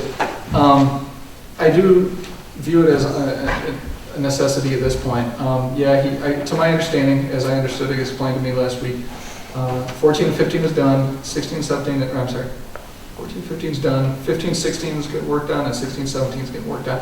And those are going exponentially faster than the other ones. They foresee those wrapping up within a couple of months. Sandy expressed to me, as I understood it, that she feels that she would be able to assume the vast majority of basically what he's been doing for us and continues at this point to do for us by year's end, and that's a very conservative estimate, probably sooner than that. So another 90,000 or 80,000? Right. But here's the thing. She doesn't have the same, she's not a CPA. He is. There's things that she just flat out does not know the answer to. That's not her education level. That's not her specialization. It sucks. I hate it. I hate spending $10,000 a month. I hated spending 15 when we were paying him 15.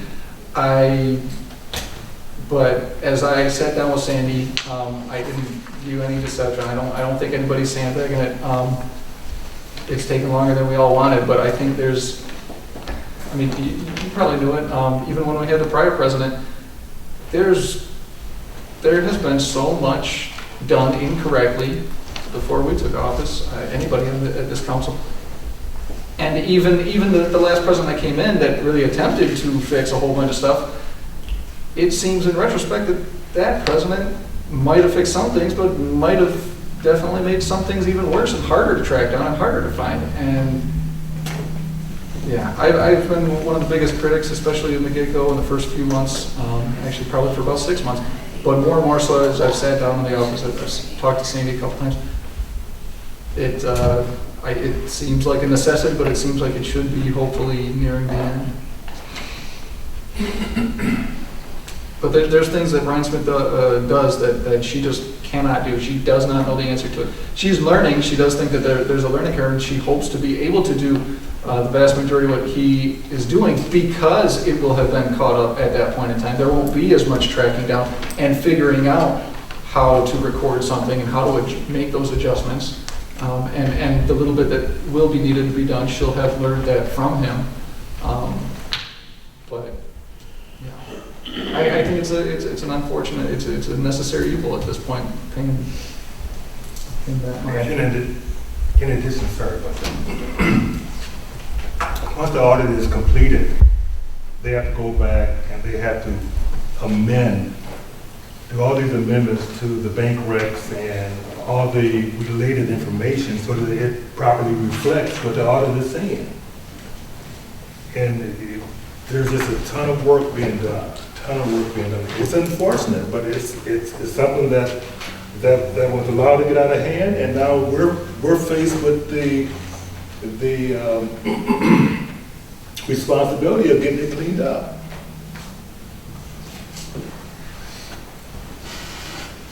Conversely, though, I see him doing a lot of functions in there, and his focus needs to be on these audits to get these audits done. I mean, it is.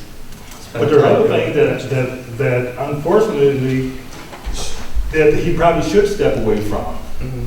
But we need to make sure that those things are being done. Okay, I would totally agree with that, like the F-65 report and paying our 941s and stuff like that. He does not pay our 941s. I'm just saying, don't become defensive, but there are things that need to be done in a timely manner. I mean, when I get an email that information is being requested and not being received, I typically try not to get involved in it. And fortunately or unfortunately, the treasurer and the CPA, they both copy me so I can see the conversation. Okay? But some things are still not being done in a timely manner. So if we're gonna tell Mr. Ryan Smith, you concentrate on audit, then we need to also make sure that everything else is done. The reports that are necessary for us to receive our funding need to be done. They typically have deadlines. I talked to Sandra when she came here and I asked her if she was familiar with those reports. She said yes. So she does. And she is. Yeah, she has familiarity with them. Yes. Okay, but some of these reports are not the responsibility of Sandra. And so we need to maybe take a look at the overall picture of the individuals who are handling the finances. And that's the treasurer, the accountant, and the CPA. Make sure that the responsibilities are falling in the right place and those people are doing what they're supposed to be doing. And I'd be more than happy to get the three of them here in front of this board, and we can make sure and designate that these individuals are stepping up to the plate. And I would be fine with that. Because like I said, when I get an email saying I've requested this information for the F-65, and the due date is December 1st, and I don't receive it until December 7th, we're already a week late, and then the state withholds part of our funding.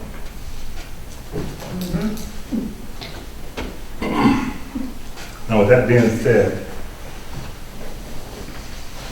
what do we want to do with Mr. Ryan Smith?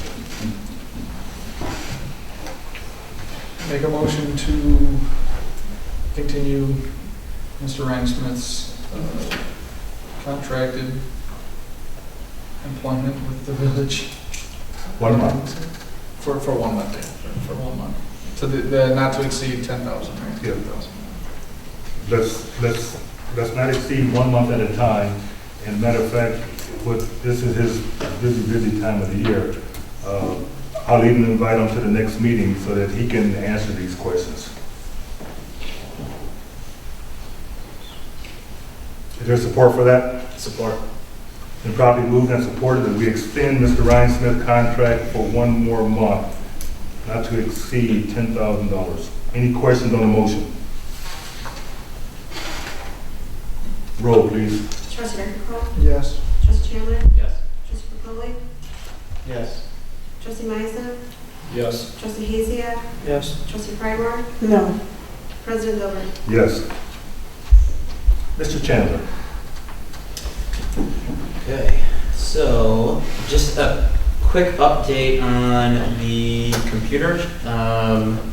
So based on the report that I got from Jason yesterday, it is, the server room has been rewired, the new switches have been installed, new servers with battery backup are on site. What's today's date? Today's the 11th. So today, they were here to install and configure new firewall, migrate the Comcast and the firewall, change gateway address, in using Comcast cable for internet, which clearly they must have been here because we don't have internet up here. So that's why I'm reading this from my phone.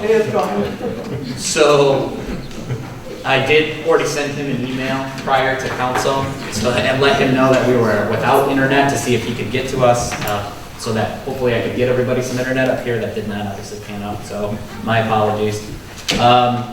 Tomorrow is set up and run server pre-migration scripts for data, as well as set up the email server and migrate email. And then next week, migrate BSNA to the new server, install the new PCs and user profiles, which is roughly set for April 25th and the 26th. And then 27th and 28th, follow up with end users to address any questions. I know that, and so that's where we're at from the envelope of the current contract perspective. I know that Trustee Haziak has asked if what we do with the old computers. Jason did get back to me on that. The computers are ours to do with whatever we want. So they can destroy hard drives, all that good stuff. But that was not in the contract because those are ours to deal with as we see fit. So we've got a couple of options, but one option is to discuss the possibility of resurfacing one of those computers for our ordinance. Code enforcement. To utilize that with BSNA software. The software is already there, so they may have to re-image the computer and all that stuff, I'm not sure.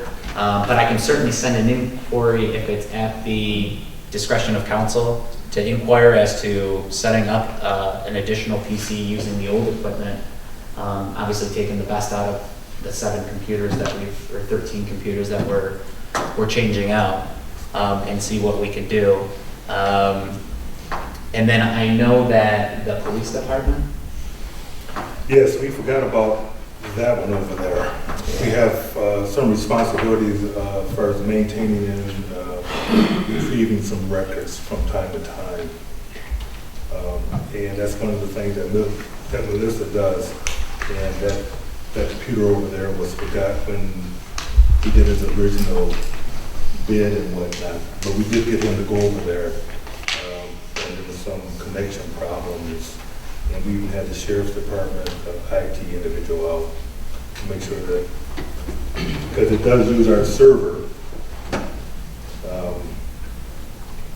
So there were some issues, and I think Jason got them resolved. So I should still inquire about any additional stuff that needs to be done there? I don't think there's anything new that's going to be put over there. No. I just mean, there was connectivity issues and some other stuff. Yeah. And then the server frame, or the communication between the new server, and things like that, so. Yeah. But I was told that he had worked those out. Okay, I'll ask that first, after you work those out. Can I just make mention, so I know that there is already, of the old computers, there's like one computer in one of the break rooms, I guess, that's there, and I don't know if it's from even an earlier batch of computers. It didn't look that old, but it's not utilized, to my understanding, for anything. And I'm wondering, are we replacing that one also? And I mean, that we might not need an additional computer for for the code enforcement, if indeed that is counting as one of them that's getting replaced, and we're gonna have a brand new one that unfortunately otherwise kind of sits there and doesn't. Where is it? I think it's in that little room that's about halfway down the hallway. Yeah, maybe the storage room. There's a computer, or maybe it's in their break room. Break room? We noticed a lot of old electronics sitting around this building. Well, Melissa, one of the office staff showed me, and said, well, this is here, and I think it's usable, but we just don't. She said she thinks it's usable, we didn't turn it on or anything. She goes, I think it's usable, we just don't use it.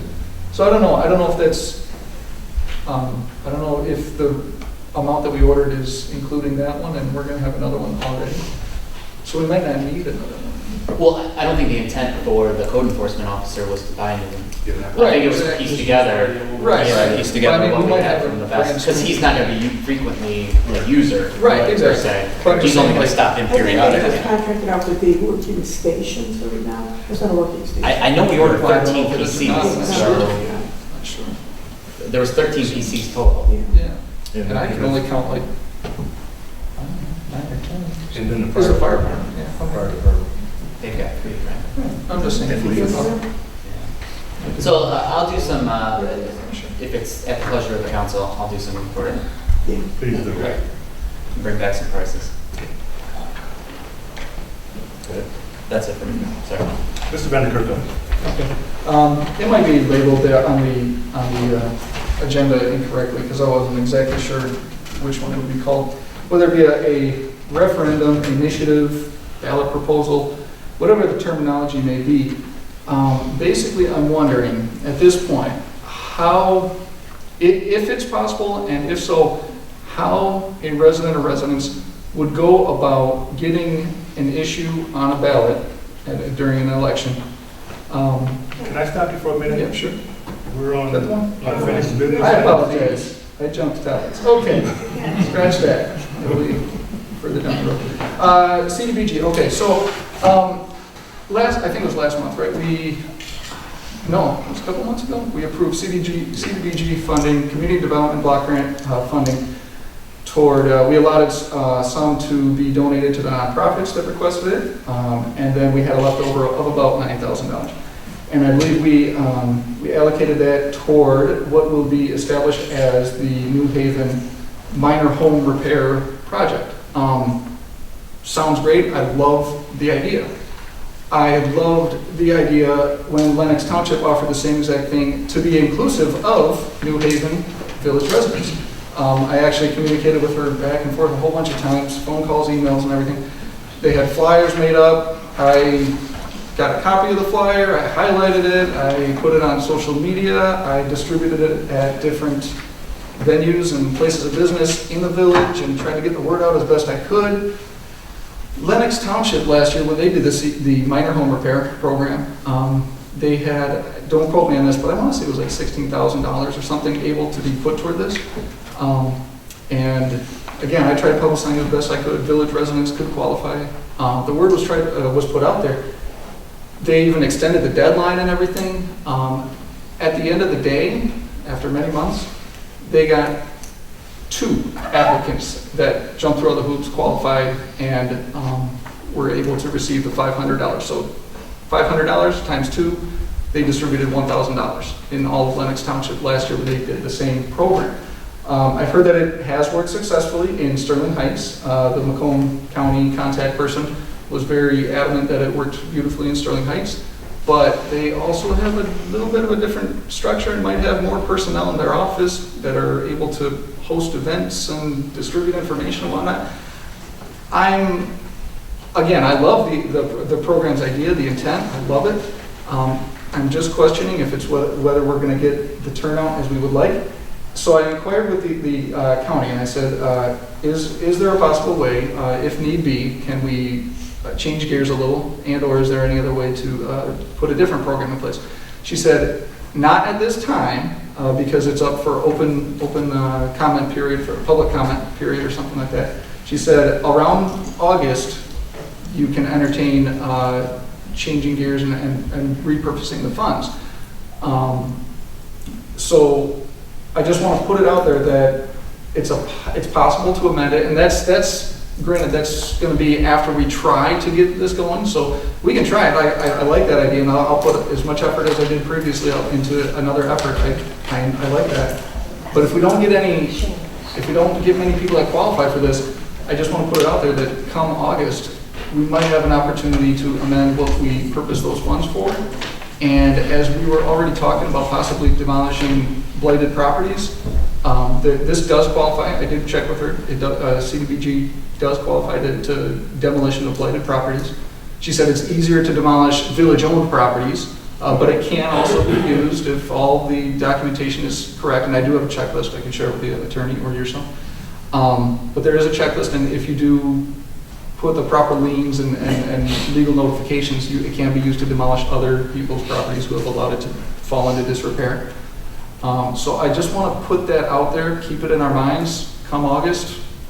If we don't get as much activity with this, we might want to do that. And then also, I also want to mention that, at least in terms of my awareness, I'll admit, the CDBG seems to fall off the radar the entire year, and then once a year we're asked, oh, hey, we got the CDBG money, how do we want to spend it? And it seems like we're just kind of in hurry-up mode, and we just look to spend it. I'd like to entertain the thought of kind of tasking our planning commission. I don't know if that'd be the appropriate one, or planning committee or commission. I think that might be a good task for them to look into, is how to best spend CDBG monies, if they exist next year, because they very likely might not, due to the federal restructuring of the budget and stuff. But if they exist, I might propose that we task our planning committee with figuring out the best ways to use CDBG money in the future. Okay. For informational purpose only. We'll just make sure that it doesn't fall off the radar. Mr. Haziak. Just a quick update on code enforcement. This is actually Mr. Benjamin's last week with Macomb Township, so he will be leaving there and obviously transitioning here to the village. He has come to the offices, he's met with Lori, he's met with the staff, kind of, got the feel of the place, and he'll actually be coming back here this coming Monday at about 9:30 in the morning. He's going to check out our BSNA software, and he's also got some logins, and this kind of leads me to what Trustee Chandler was talking about with getting him a computer. He's got some logins with the state of Michigan for some other things that pertain to code enforcement that he is going to, we're going to actually kind of make sure he can get into here as he transitions out of Macomb Township.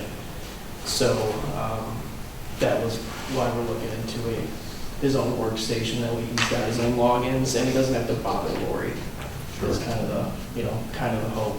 She can kind of back away from some of that stuff, and he can make that happen. So that's what's going on with him as of right now. Probably anticipated actual start, May 1st, 2 weeks after he's done in Macomb Township. Trustee, got anything to add to that? That's about it. Hopefully within a week or two, yeah. Yeah, it's pretty exciting. Yeah, I was kind of curious, because I had Lori call him, like, okay, I haven't seen him, where is he? But then I found out that, yeah, he was.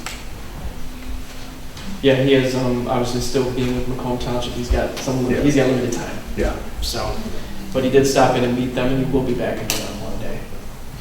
Okay, thanks. New business. Mr. Picoli. All right, as everybody knows, back in January, Chief Jenks officially retired, and I felt it appropriate to write a resolution.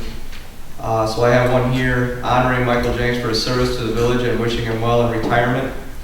And it reads, whereas on January 9th, 2017, Chief Michael Jenks officially retired from the New Haven Fire Department. Whereas Michael Jenks, a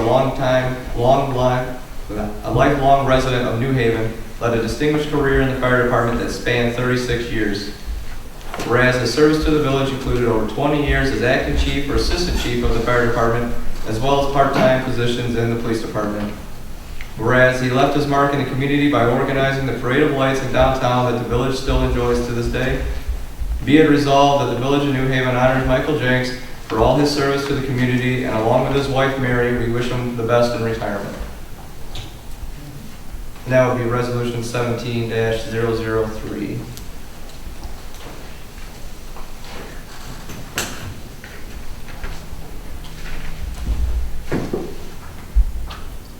You've heard the resolution.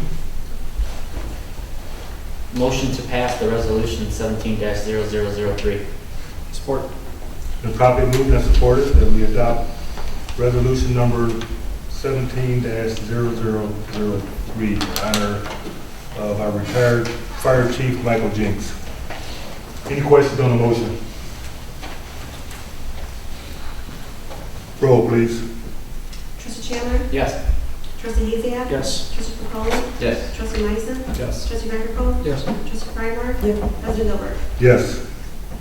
President Gilbert, you said that there was, for these resolutions, for that one and for the basketball team, to put them on a, like a village letterhead format. Yeah, we can do this in a proper, more Okay. formal way. Yeah. Okay. Item See, B, Roselle Road. We had a request from Lennox Township in conjunction with the Macomb County Road Commission. They want to do a limestone program on Roselle from 26 to New Haven Road. It's a 90%, a 90-10. The local municipality is responsible for 10%. And because Roselle is the boundary between Lennox and New Haven, Lennox asked us if we'd be willing to share that 10%. And that 10% is $7,320, and our half of that would be $3,660 if we wanted to participate with Lennox in the re-limestoning of Roselle. And I think it's, gravel. yes, they do it periodically from these back roads. I think a total, Lennox is doing 3 miles of road, and that's the only one that we border on. So they're just asking us to go half of them. I'm sorry. Yes, about a mile. It's actually about 1.1. Yeah. I don't think it's been done in a while. It hasn't. Yeah. So what is it actually? It just kind of levels out? Or? They bring some fresh limestone, they grade it, and they kind of get a little crown on it so that it gets the proper drainage. And I think that's the only gravel road that we, help me out, Mark, that's the only gravel road we have? Yes, and AMVET's, but we need to pay that.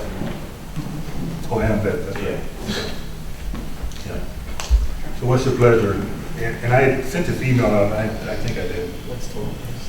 I'm sorry. What was the total price? Our share? Yeah. $3,660. And this will be paid for out of Act 51 monies. I make a motion to approve in the amount of $3,660 to put down limestone on Roselle Road in conjunction with the partnership of Lennox Township. Can we put in a motion? Just to specify Act 51. Did I hear support? Yeah. No. Okay. It's been properly moved and supported that we partner with Lennox Township in sharing the cost of new limestone on Roselle at a cost of $3,660. Any questions on the motion? Just a friendly amendment that we include, that it specifies that it comes from Act 51, just for the record. Okay. So you got the motion and second? No, we'll just say that. I don't think that's... Any other questions? Roll, please. Trustee Chandler? Yes. Trustee Capoli? Yes. Trustee Myson? Yes. Trustee Vanderpool? Yes. Trustee Hezia? Yes. Trustee Freiberg? Yes. President Gilbert? Yes. Item C, Mrs. Bradmore. Yeah, just want to recommend that the Ways and Means Committee set up a date for an open meeting to kind of go over the budget. It's a great way to familiarize ourselves with the budget process. So just, getting our heads together, coming up with a date to meet. Who's on the Ways and Means right now? I forget. Mr. Pacoli, Mr. Hasher. Okay. But especially for the new trustees, it's a great way to go through the budget and you can see how a budget is. And of course, it's an open meeting, anybody can come, but just get an idea of municipal finance. Item E. I'm sorry. No, just put our heads together, come up with a date. That's all. Okay, so you guys will schedule this among yourselves? And then we'll let everybody know. And then it has to be posted 18 hours in advance for a special meeting or a committee meeting. Is it 18 hours in advance? 18. Yeah, at least, but it'll be before then. Mr. Chandler, item E. So I'll make this kind of brief, but I just kind of wanted to throw a couple questions out to council since we're all here in kind of in a think tank format. When we all kind of came to council, and this is a little bit more historical for those that are new to council, but we felt, at least I'll speak for myself, I won't speak for everybody, but I think there was a lot of housekeeping that we needed to do from an administrative perspective, from a village perspective.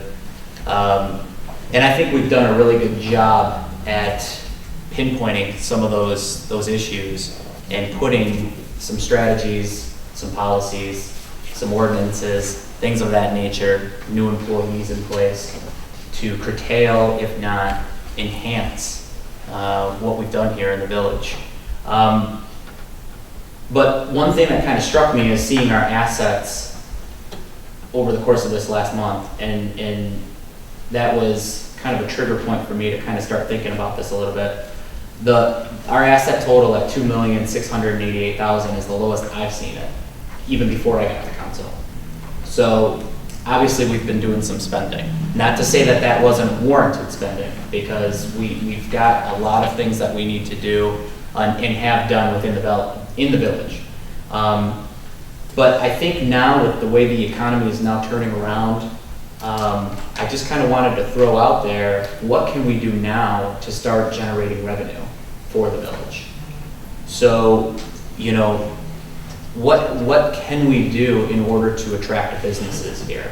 Whether it be fast food, whether it be a retail shop, whether it be light industrial, what are some opportunities, some options to attract families here, to get more tax base, to get some type of revenue stream going within the village.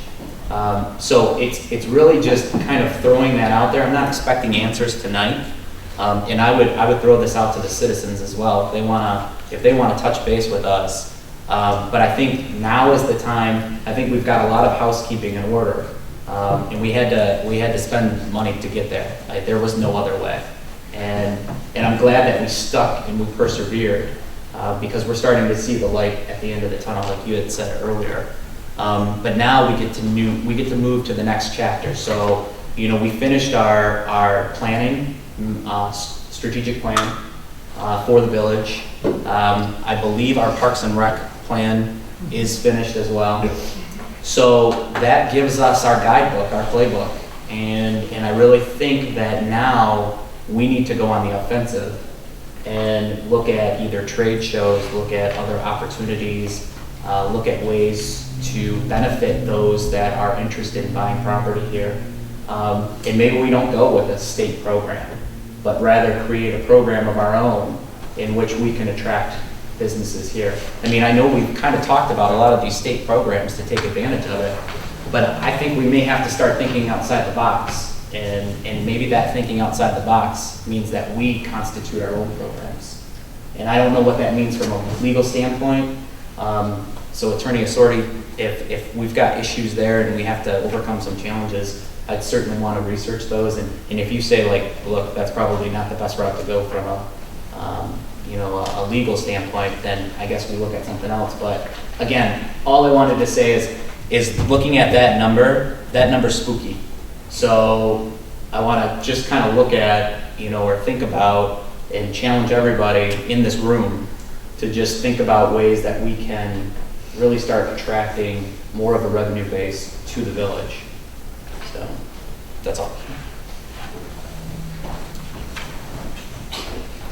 Item F, Mr. Vanderkirkhoff. Okay, so this is the one that I started talking about. So, again, I guess at this point, I'm hoping that the attorney can provide some insight. But I want to do it publicly because I think the residents deserve to have this knowledge available to them, whether they choose to use it or not.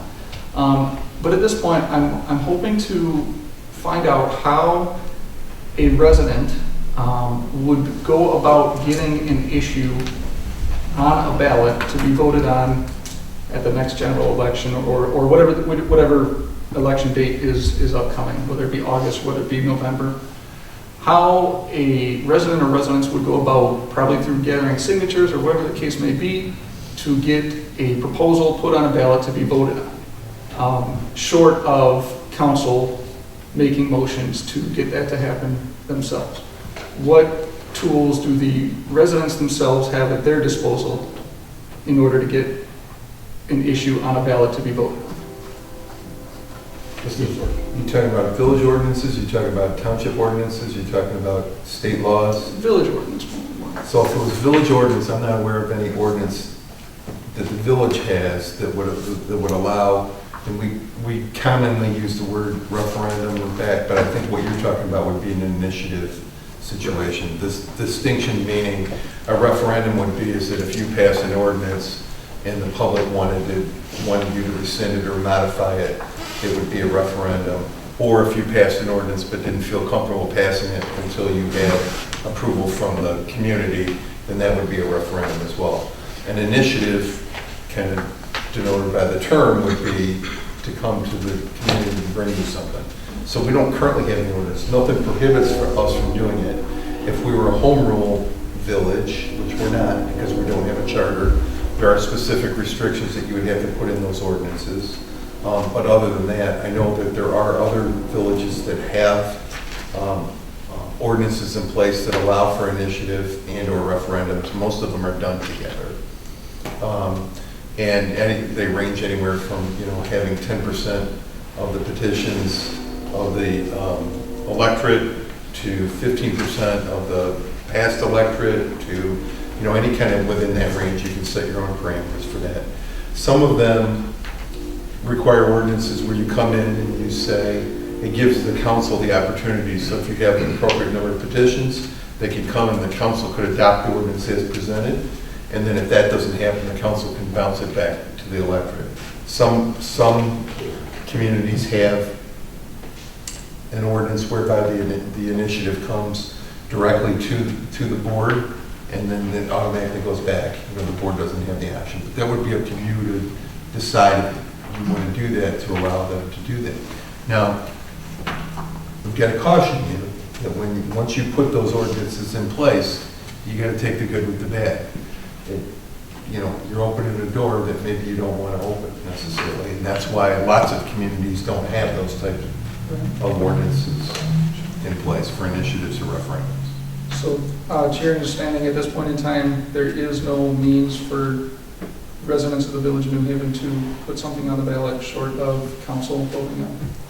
Put something on the ballot for purposes of establishing a new village ordinance. I'm not aware of any village ordinances that would allow them to do that. Or to otherwise instruct action by council, whether it be ordinance or spending money on a statue of Mickey Mouse or something. Spending money they can't do.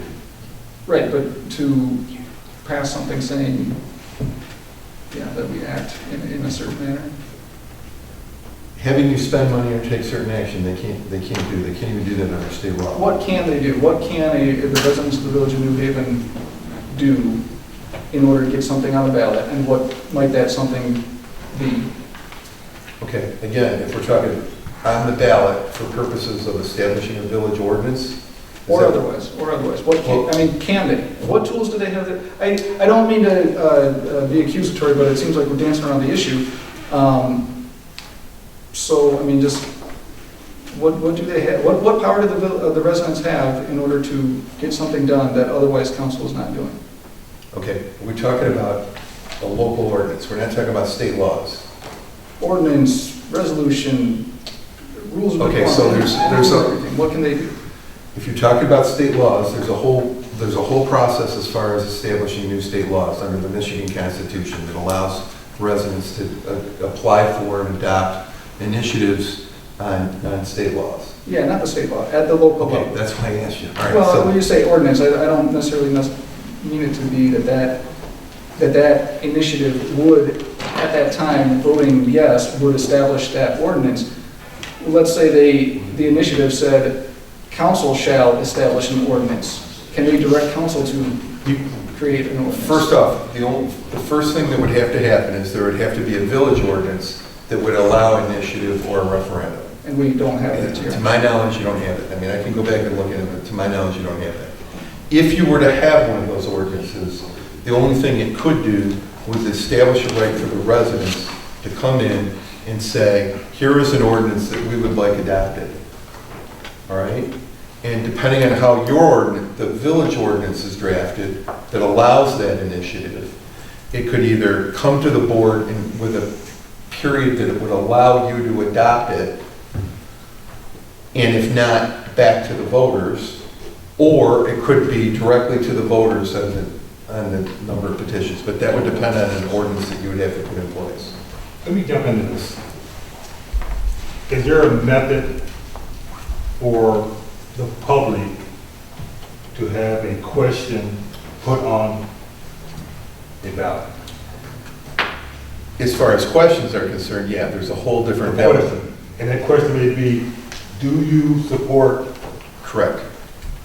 That's a whole different process with the Secretary of State to go through, and I think that that's spelled out pretty clear by the Secretary of State. And if that question is answered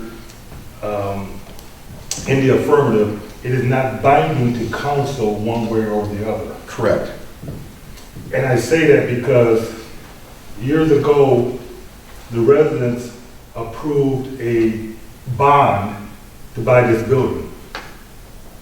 And the administration in place at that time refused to follow through on it. So it's not binding, but it's maybe getting the public's pulse on the issue. Depending how it's worded. It could be worded that indeed they should. They would have to create the wording, you know. They can't direct you to spend money in a particular way. But there is a method for a question to be put on the ballot. Correct. But can we get further guidance in follow-up emails or something like that in the next coming days? Absolutely. Yep. On the question or for an initiative for a local ordinance? For both, please. Okay. Yep.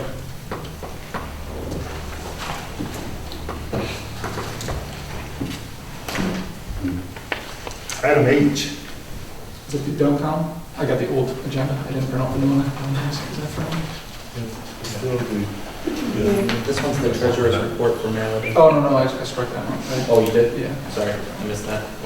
State 292. Ordinance 292. Okay, so, somewhat a little bit of a, kind of going through housekeeping, actually it came about maybe like 6 months ago, it kind of fell off my radar, but in any case, kind of going off what Chandler was said, and kind of what's been, I would say the general feel of the community as of late. We got all our housekeeping done as of recent, and it looks like now is the time to kind of look for ideas to, again, attract development, whether it be residential, light industrial, et cetera, et cetera, et cetera. One of the things that I looked into, I came across as I was kind of looking through some ordinances, was Ordinance 292, which is developed a downtown development authority. Again, whether we put this to use or not, it's an interesting tool to have in our back pocket. So looking through that ordinance, I tried to find where exactly the district is, like what are the boundaries, where is it? And in it, in the ordinance 292, section 5, It says, "The downtown district in which the authority shall exercise its powers provided by Act 197 shall consist of the described territory in the village subject to such changes as may hereinafter be made pursuant to this ordinance, Act 197, as set forth in Exhibit A, attached hereto and made a part hereof." I have tried tirelessly to track down Exhibit A, and I cannot find it for the life of me. I don't think the boundaries were ever established. Right, we could definitely reassess. I'm just wondering if anybody knows where that Exhibit A is, because I asked Lori, I asked Clerk Guerrero. I think that was the one part of trying to establish a DDA that killed the effort, because they never could agree on where that boundary would be. You know, because it started off being Main Street from, I think, Ann to the railroad tracks. And then it went up Haven Ridge, and it kept growing. And I think that's when the effort kind of became. Is that something that we might just want, and I could just shoot it over to them myself, but I mean, is that something maybe that we could also kind of put on the planning commission's plate, see if they want to? That question has come before the planning commission. I took a class in placemaking, and as part of that class, it was put on by MSU Extension. Did hear some map in New Haven. Amazingly enough, he showed us where our DDA should be according to current guidelines, because we have a business hub on 26 Mile, where the McDonald's is at, business hub where the Hux Plaza is at. It should be on Gratiot at Main Street, where we have the now lit sign, the liquor store, and the pawn shop. You said that's where your DDA should be, because you have a business hub here and a business hub here. But, correct me if I'm wrong, wasn't there legislation within the past couple of years about DDAs? Yes. And? And there's been some limitations on where those are. So if we're going to establish it, I think we should go back and look at them all and make sure where that is. Because I know there was just in the past couple of years legislation that came down, because apparently some communities were just throwing the word DDA around just to get money. And they kind of, Lansing went, so we have to find the limitations on it. But the class I took last year, and that was after the legislation was changed, the guy did indicate that he thought Gratiot in Maine is the only viable place. Most of the DDA stuff revolved around the fact that basically there's no TIFAs left. Right. So there's some modifications, because I think when the original statutes were drafted for a DDA, the assumption was that tax increment finance authorities would be available in conjunction with the DDAs, and those basically don't exist they exist, but they're no more available anymore through the state, so that makes it rather difficult for the DDA to operate that way. So those were most of the modifications. Yeah. We can establish one, but it won't give us any grant money. Correct. Still, I mean, it still might be a talking point to put on the webs to have potential developers look at and kind of see a vision, you know. I think if we had an overall 5-year plan, where we want the village to be in 5 years. What we did with the master plan. But we need to review the master plan, because it's always subject to amendment. I think we could go through it and really pinpoint certain areas for further development, and we could amend the master plan accordingly. So. Okay. Brenda Kirkhoff, are you? Yeah, no, that's right. Mr. Drake.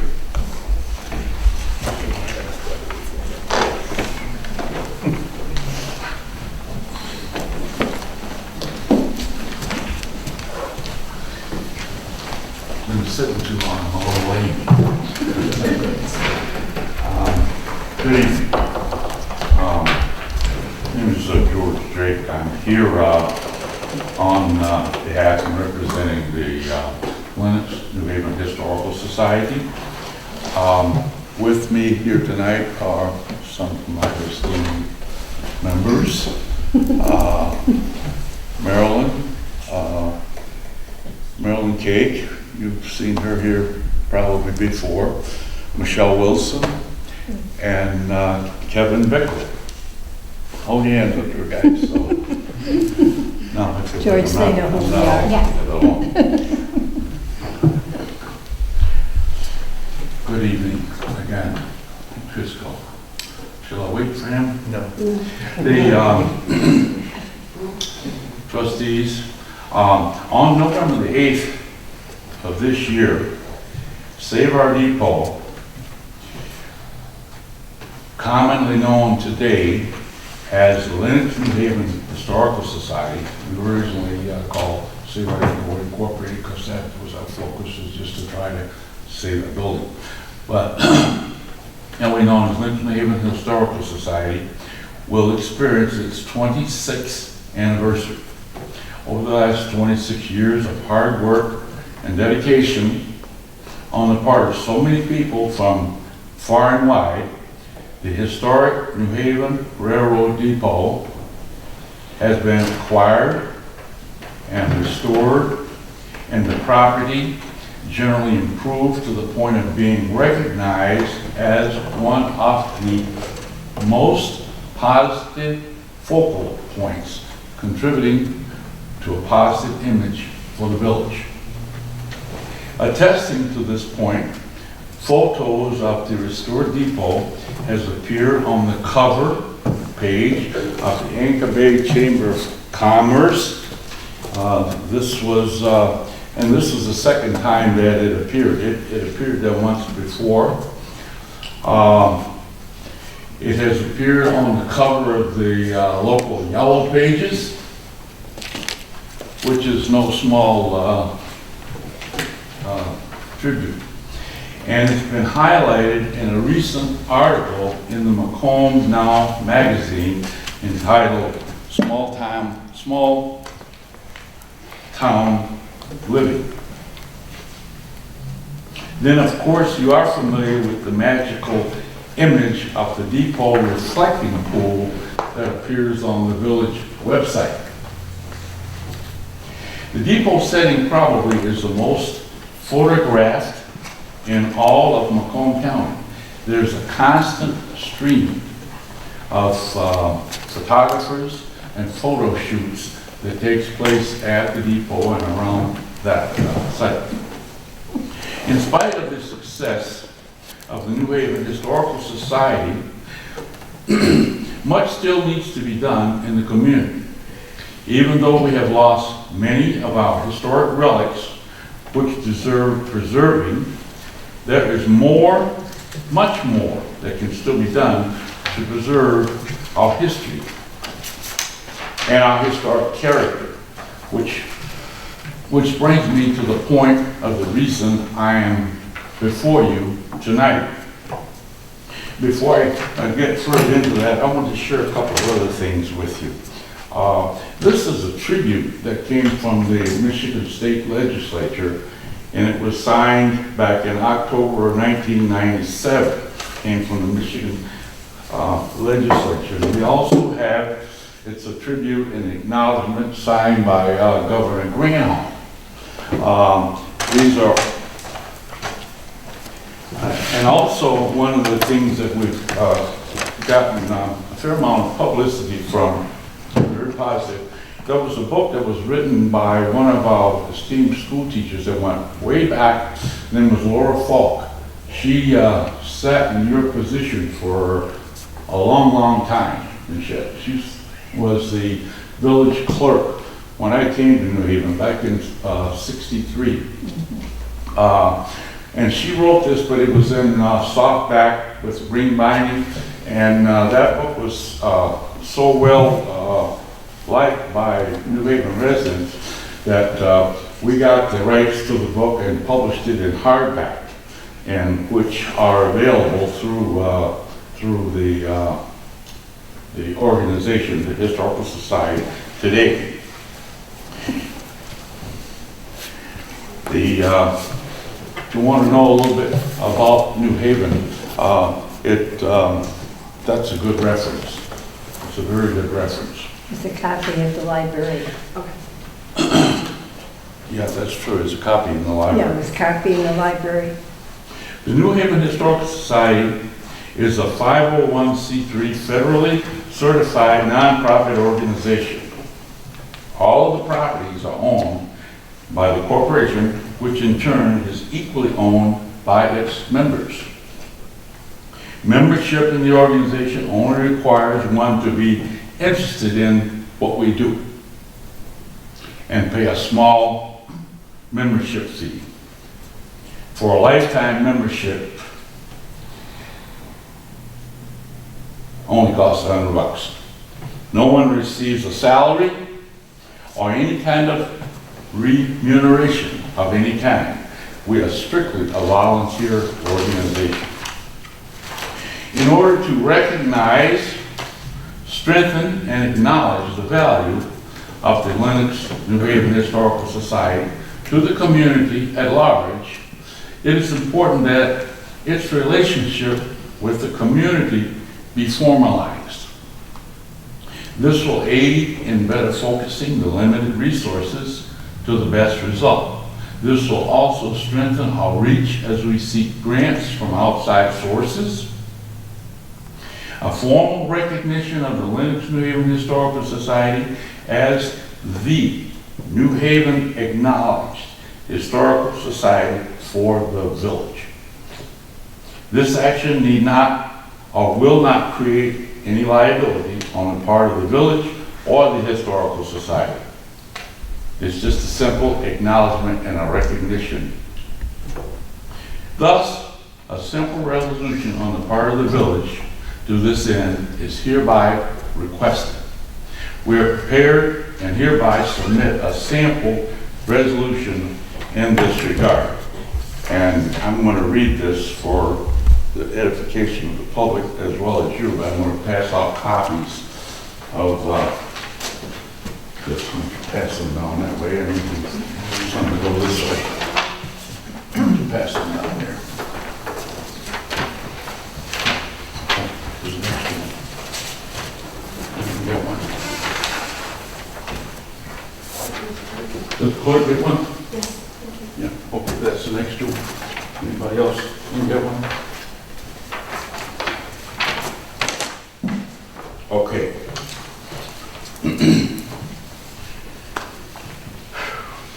No questions to this point? Okay, I'm going to read the sample resolution. Now, this is just in letter format. I'm not sure, I would expect that the attorney would maybe review it and put it in the proper format on village letterhead. But this is just our proposal. Recognition and acknowledgement of Lenox New Haven Historical Society. Whereas, Save Our Good Boy Incorporated, a DBA Lenox New Haven Historical Society, is a nonprofit corporation incorporated in the state of Michigan and is a certified 501c3 federal certified nonprofit organization and whose address is 58585 Victoria Street and whose membership is open to the public.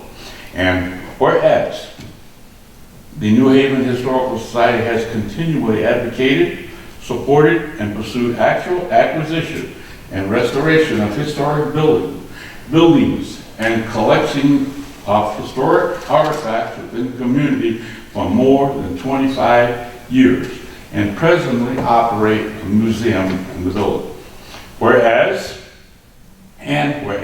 the Lenox New Haven Historical Society desires a formal recognition as the accepted historical society for the village, and whereas significant public relations benefits can accrue from formal relationship between the historical society and the village, and whereas no other organization with similar credentials is at this time known to exist within the village, and whereas any inferred or perceived liability on the part of the historical society or the village is specifically waived and mutually agreed by each Park.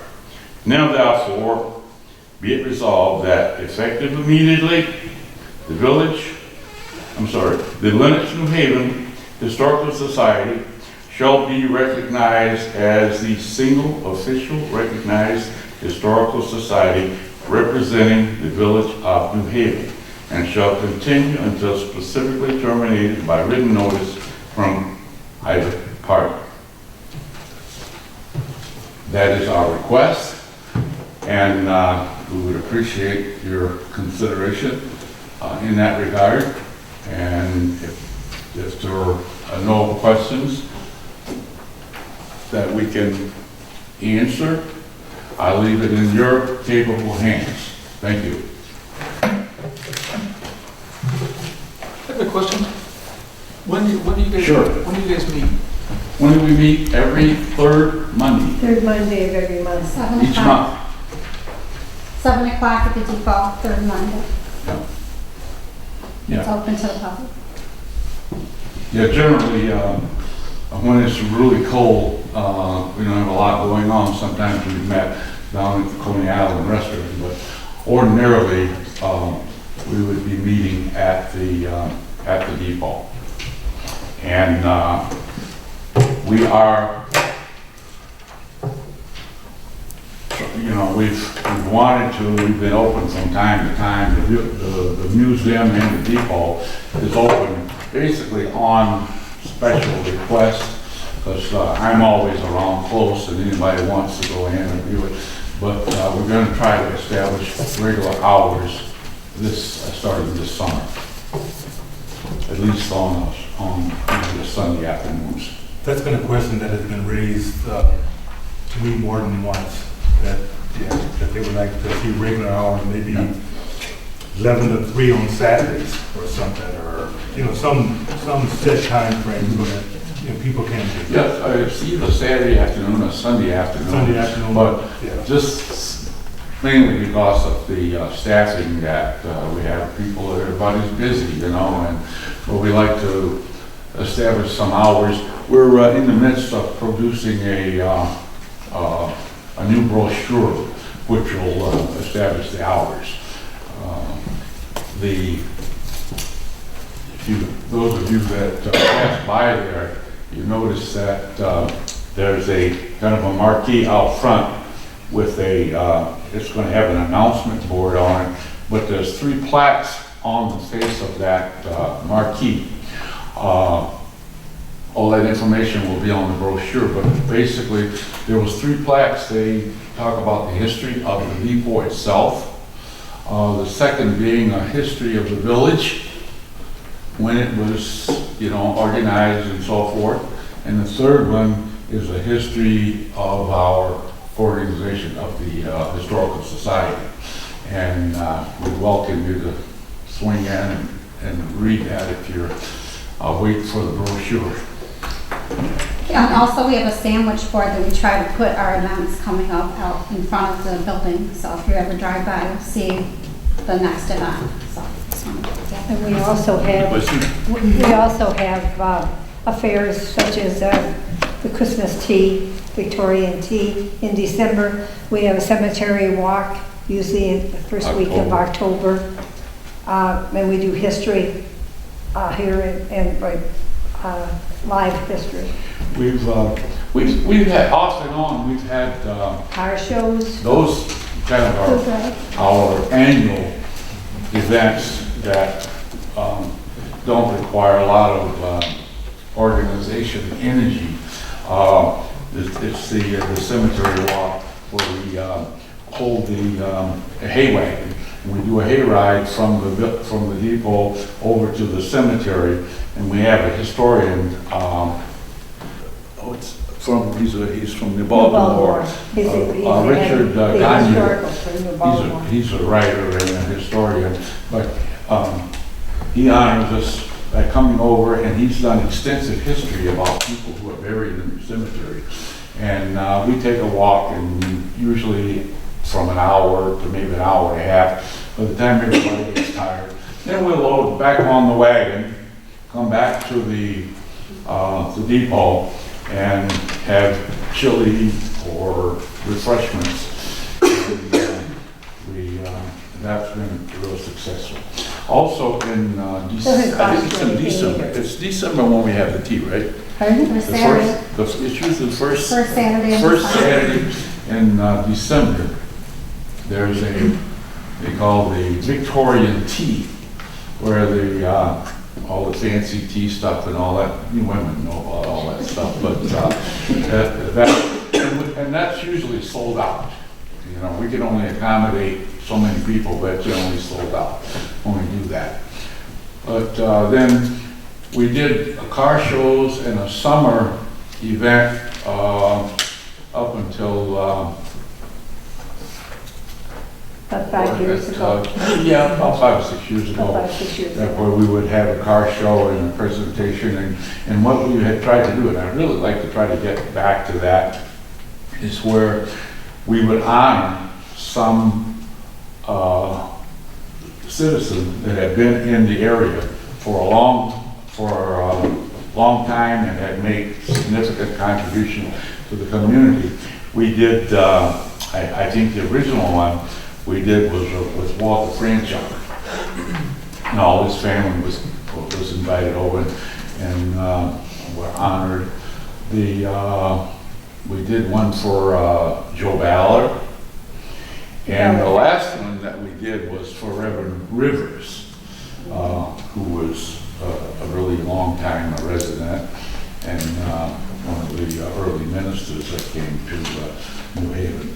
And we like to get back to that because that kind of encompasses what we like to do, is to use it not only as to have something, an activity, but really to acknowledge those people and those families that have contributed so much to the community. And we learn a lot through that experience. Okay. Any other questions for Mr. Drake? I do have a few questions. How many members roughly, a very rough number, how many members? Well, we have, okay, we probably got 50 to 60 members, but I'd say about 70%, maybe 70% of them are inactive. They come for events and things like that. But for people that show up regularly, on a regular basis, like Marilyn and Michelle and that, probably a dozen. Yeah, but we really need more people. And we've got, yeah. Is the $100 membership for the lifetime, is that per person, per household, per couple? Per person. Per person. Mhm, per person. It's 35 a year. Yes, we just, for a year, it's only $35, but it's, I don't even tell people that. Yes. Because if people are there and they're really interested, $100 for lifetime is a really good deal. The only problem is that you can't put that in the will. It ends when you're done. Okay. Anything else? Anybody out here? Okay, thanks. Good. Another question? Oh, I'm sorry, did you say you had more questions? No, I'm good. Okay. Thank you very much. What's the pleasure of this board? Let the attorney look at it. Particularly, there was one whereas toward the. You got to find two. But I'll be happy to bring something consistent with this thought process, if that's the pleasure of the board. Okay. We probably need a motion to direct the attorney to draft up a proper resolution. I make a motion that we direct the village attorney to draft a resolution in support of formally acknowledging the New Haven Historical Society as the official village historical society. Support. Been properly moved and supported that Mr. Assorti draft up a resolution formally recognizing the Lenox New Haven Historical Society as the official historical society. Any questions on the motion? And he'll bring that back at the next meeting for adoption. Any questions on the motion? All those in favor? Aye. Opposed? Motion carried. Thank you very much. Thank you very much, appreciate it. Before we go into Don't be shy, closed- stop out anytime. before we go into closed session, let's do call from the floor. Yeah, real quick. I know you're tired of hearing me, but I'm putting my notes here, a couple of questions.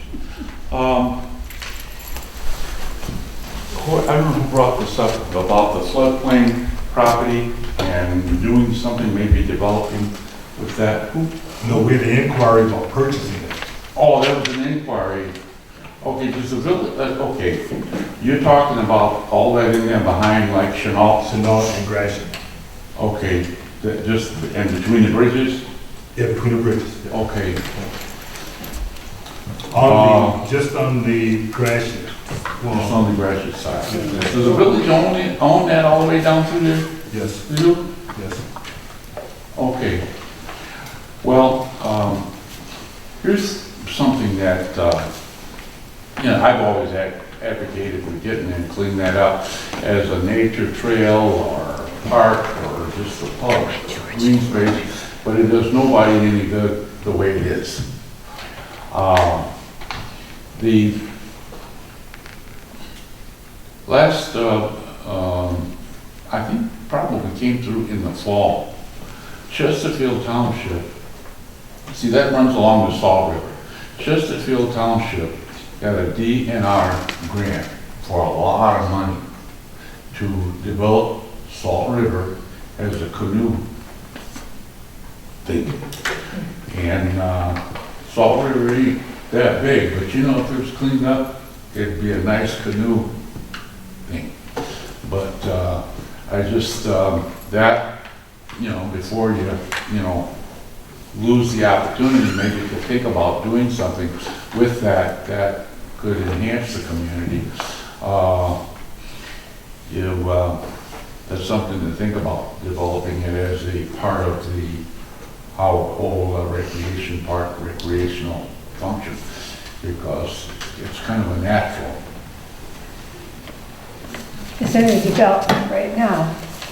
It's right by the bridge on Jefferson. And that's all I got.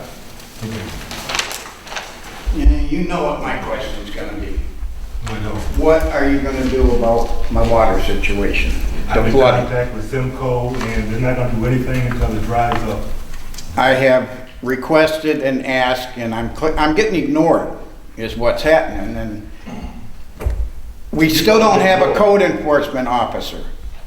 We still don't have code enforcement. You keep saying that. How long is it gonna take for the code enforcement officer to come over there and start writing the proper tickets and so forth? This has been going on for years, Chris. You know that, goes And I on, haven't wait. been sitting here for years. I know, you ain't been sitting there for years. I'm gonna respond to you. We've had a wet spring, unseasonable winter, so we're way ahead of the game.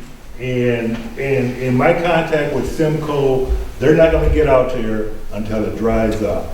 But our code enforcement guy doesn't even start until Monday. I think it's Monday. That's gonna be about 2 weeks. About 2 weeks from now. About 2 weeks from now, but I still have to put up with, I can't leave because I gotta keep sub pumps going because the water's just gushing up. There's water from the everywhere, ground. Rick. My God. But Chris, I've asked and asked and asked for you, anybody, to give me an answer. You always tell me the same thing, I'll get back with you. You never get back with me. I filed paperwork in the office for questions. You don't get back with me. It's that you're supposed to be doing this stuff. Yes, exactly. Who's supposed to be doing this? It's your responsibility when there isn't a code enforcement officer. It says so right in the village ordinance. I've told you that before. Because you told it, don't make it right. It's in the ordinance. Enforce it. That's what your job is supposed to be. So you pick and choose what you want to do in this village, right? I pick and choose. You pick and choose who you want. The Yeah. important thing. It ain't important that I get bought it out. Next to your house. It ain't important that you run the value of my home down all because you don't want to enforce ordinances. I'm sure your value is safe. You don't care about it. I'm sure that's what the problem is. You don't care about it. You don't own it.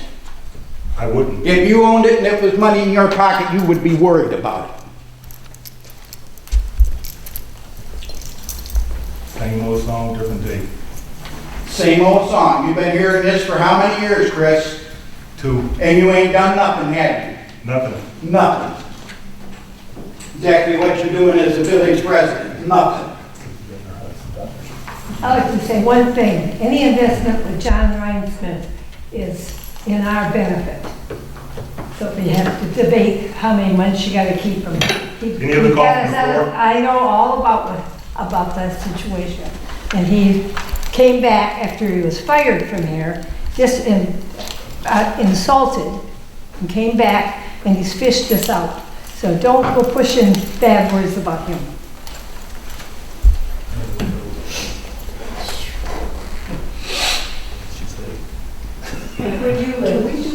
Call from the floor? I'm sorry. Well, we can put the water line in, raise the sidewalk. Call from the table? John, you got one more floor. Oh, I'm sorry. I don't want to follow up too closely, but Mariana Welch wanted to just make the announcement, Mother Earth Natural Health, 27 Gratiot, it's opening May 5th. Cinco de Mayo, right next to Carter's Cantina, so it should be an action-packed weekend there. We are offering natural health products, sprays for ticks that are all made with essential oils. And unfortunately for our bee colony, we had up here in Lennox Township, I lost 2 hives because of our weird winter that we had. Fortunately though, I now have about 80 pounds of Lennox Township honey that is going to be going into our store as well. So this is one of the combs that I harvested earlier today. So we will have those up there as well. So I just wanted to announce we finally got the renovations done and we will be opening May 5th. It's called Mother Nature Natural Health. Mother Earth Natural Health. Thank you.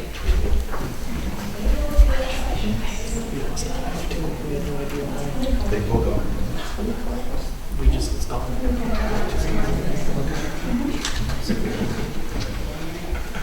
Call from the floor?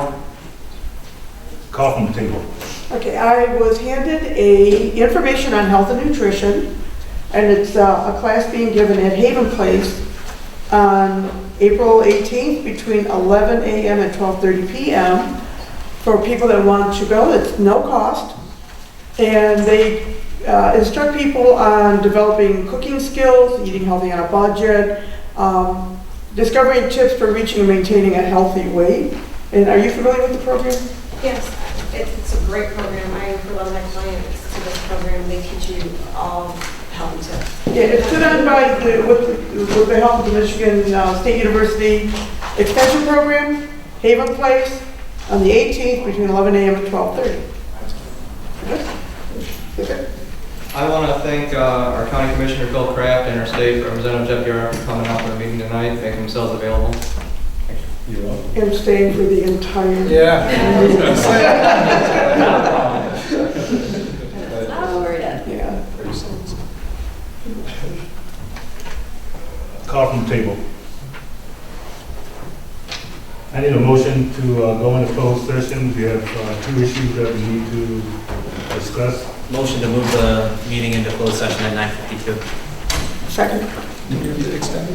Wait, no, you should indicate that it's to go into closed session on a written legal opinion and on pending litigation. All these words. I know all these words. I'm getting it.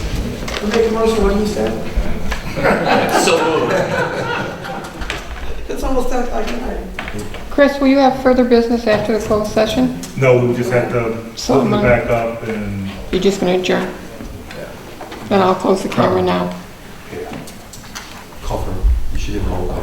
roll, please. Trustee Chandler? Yes. Trustee Kramer? Yes. Trustee Foley? Yes. Trustee Madison? Yes. Trustee Renfro? Yes. And President Diller? Oh, Trustee Aziat? Yes. President Miller? And go. Come back with a hearing.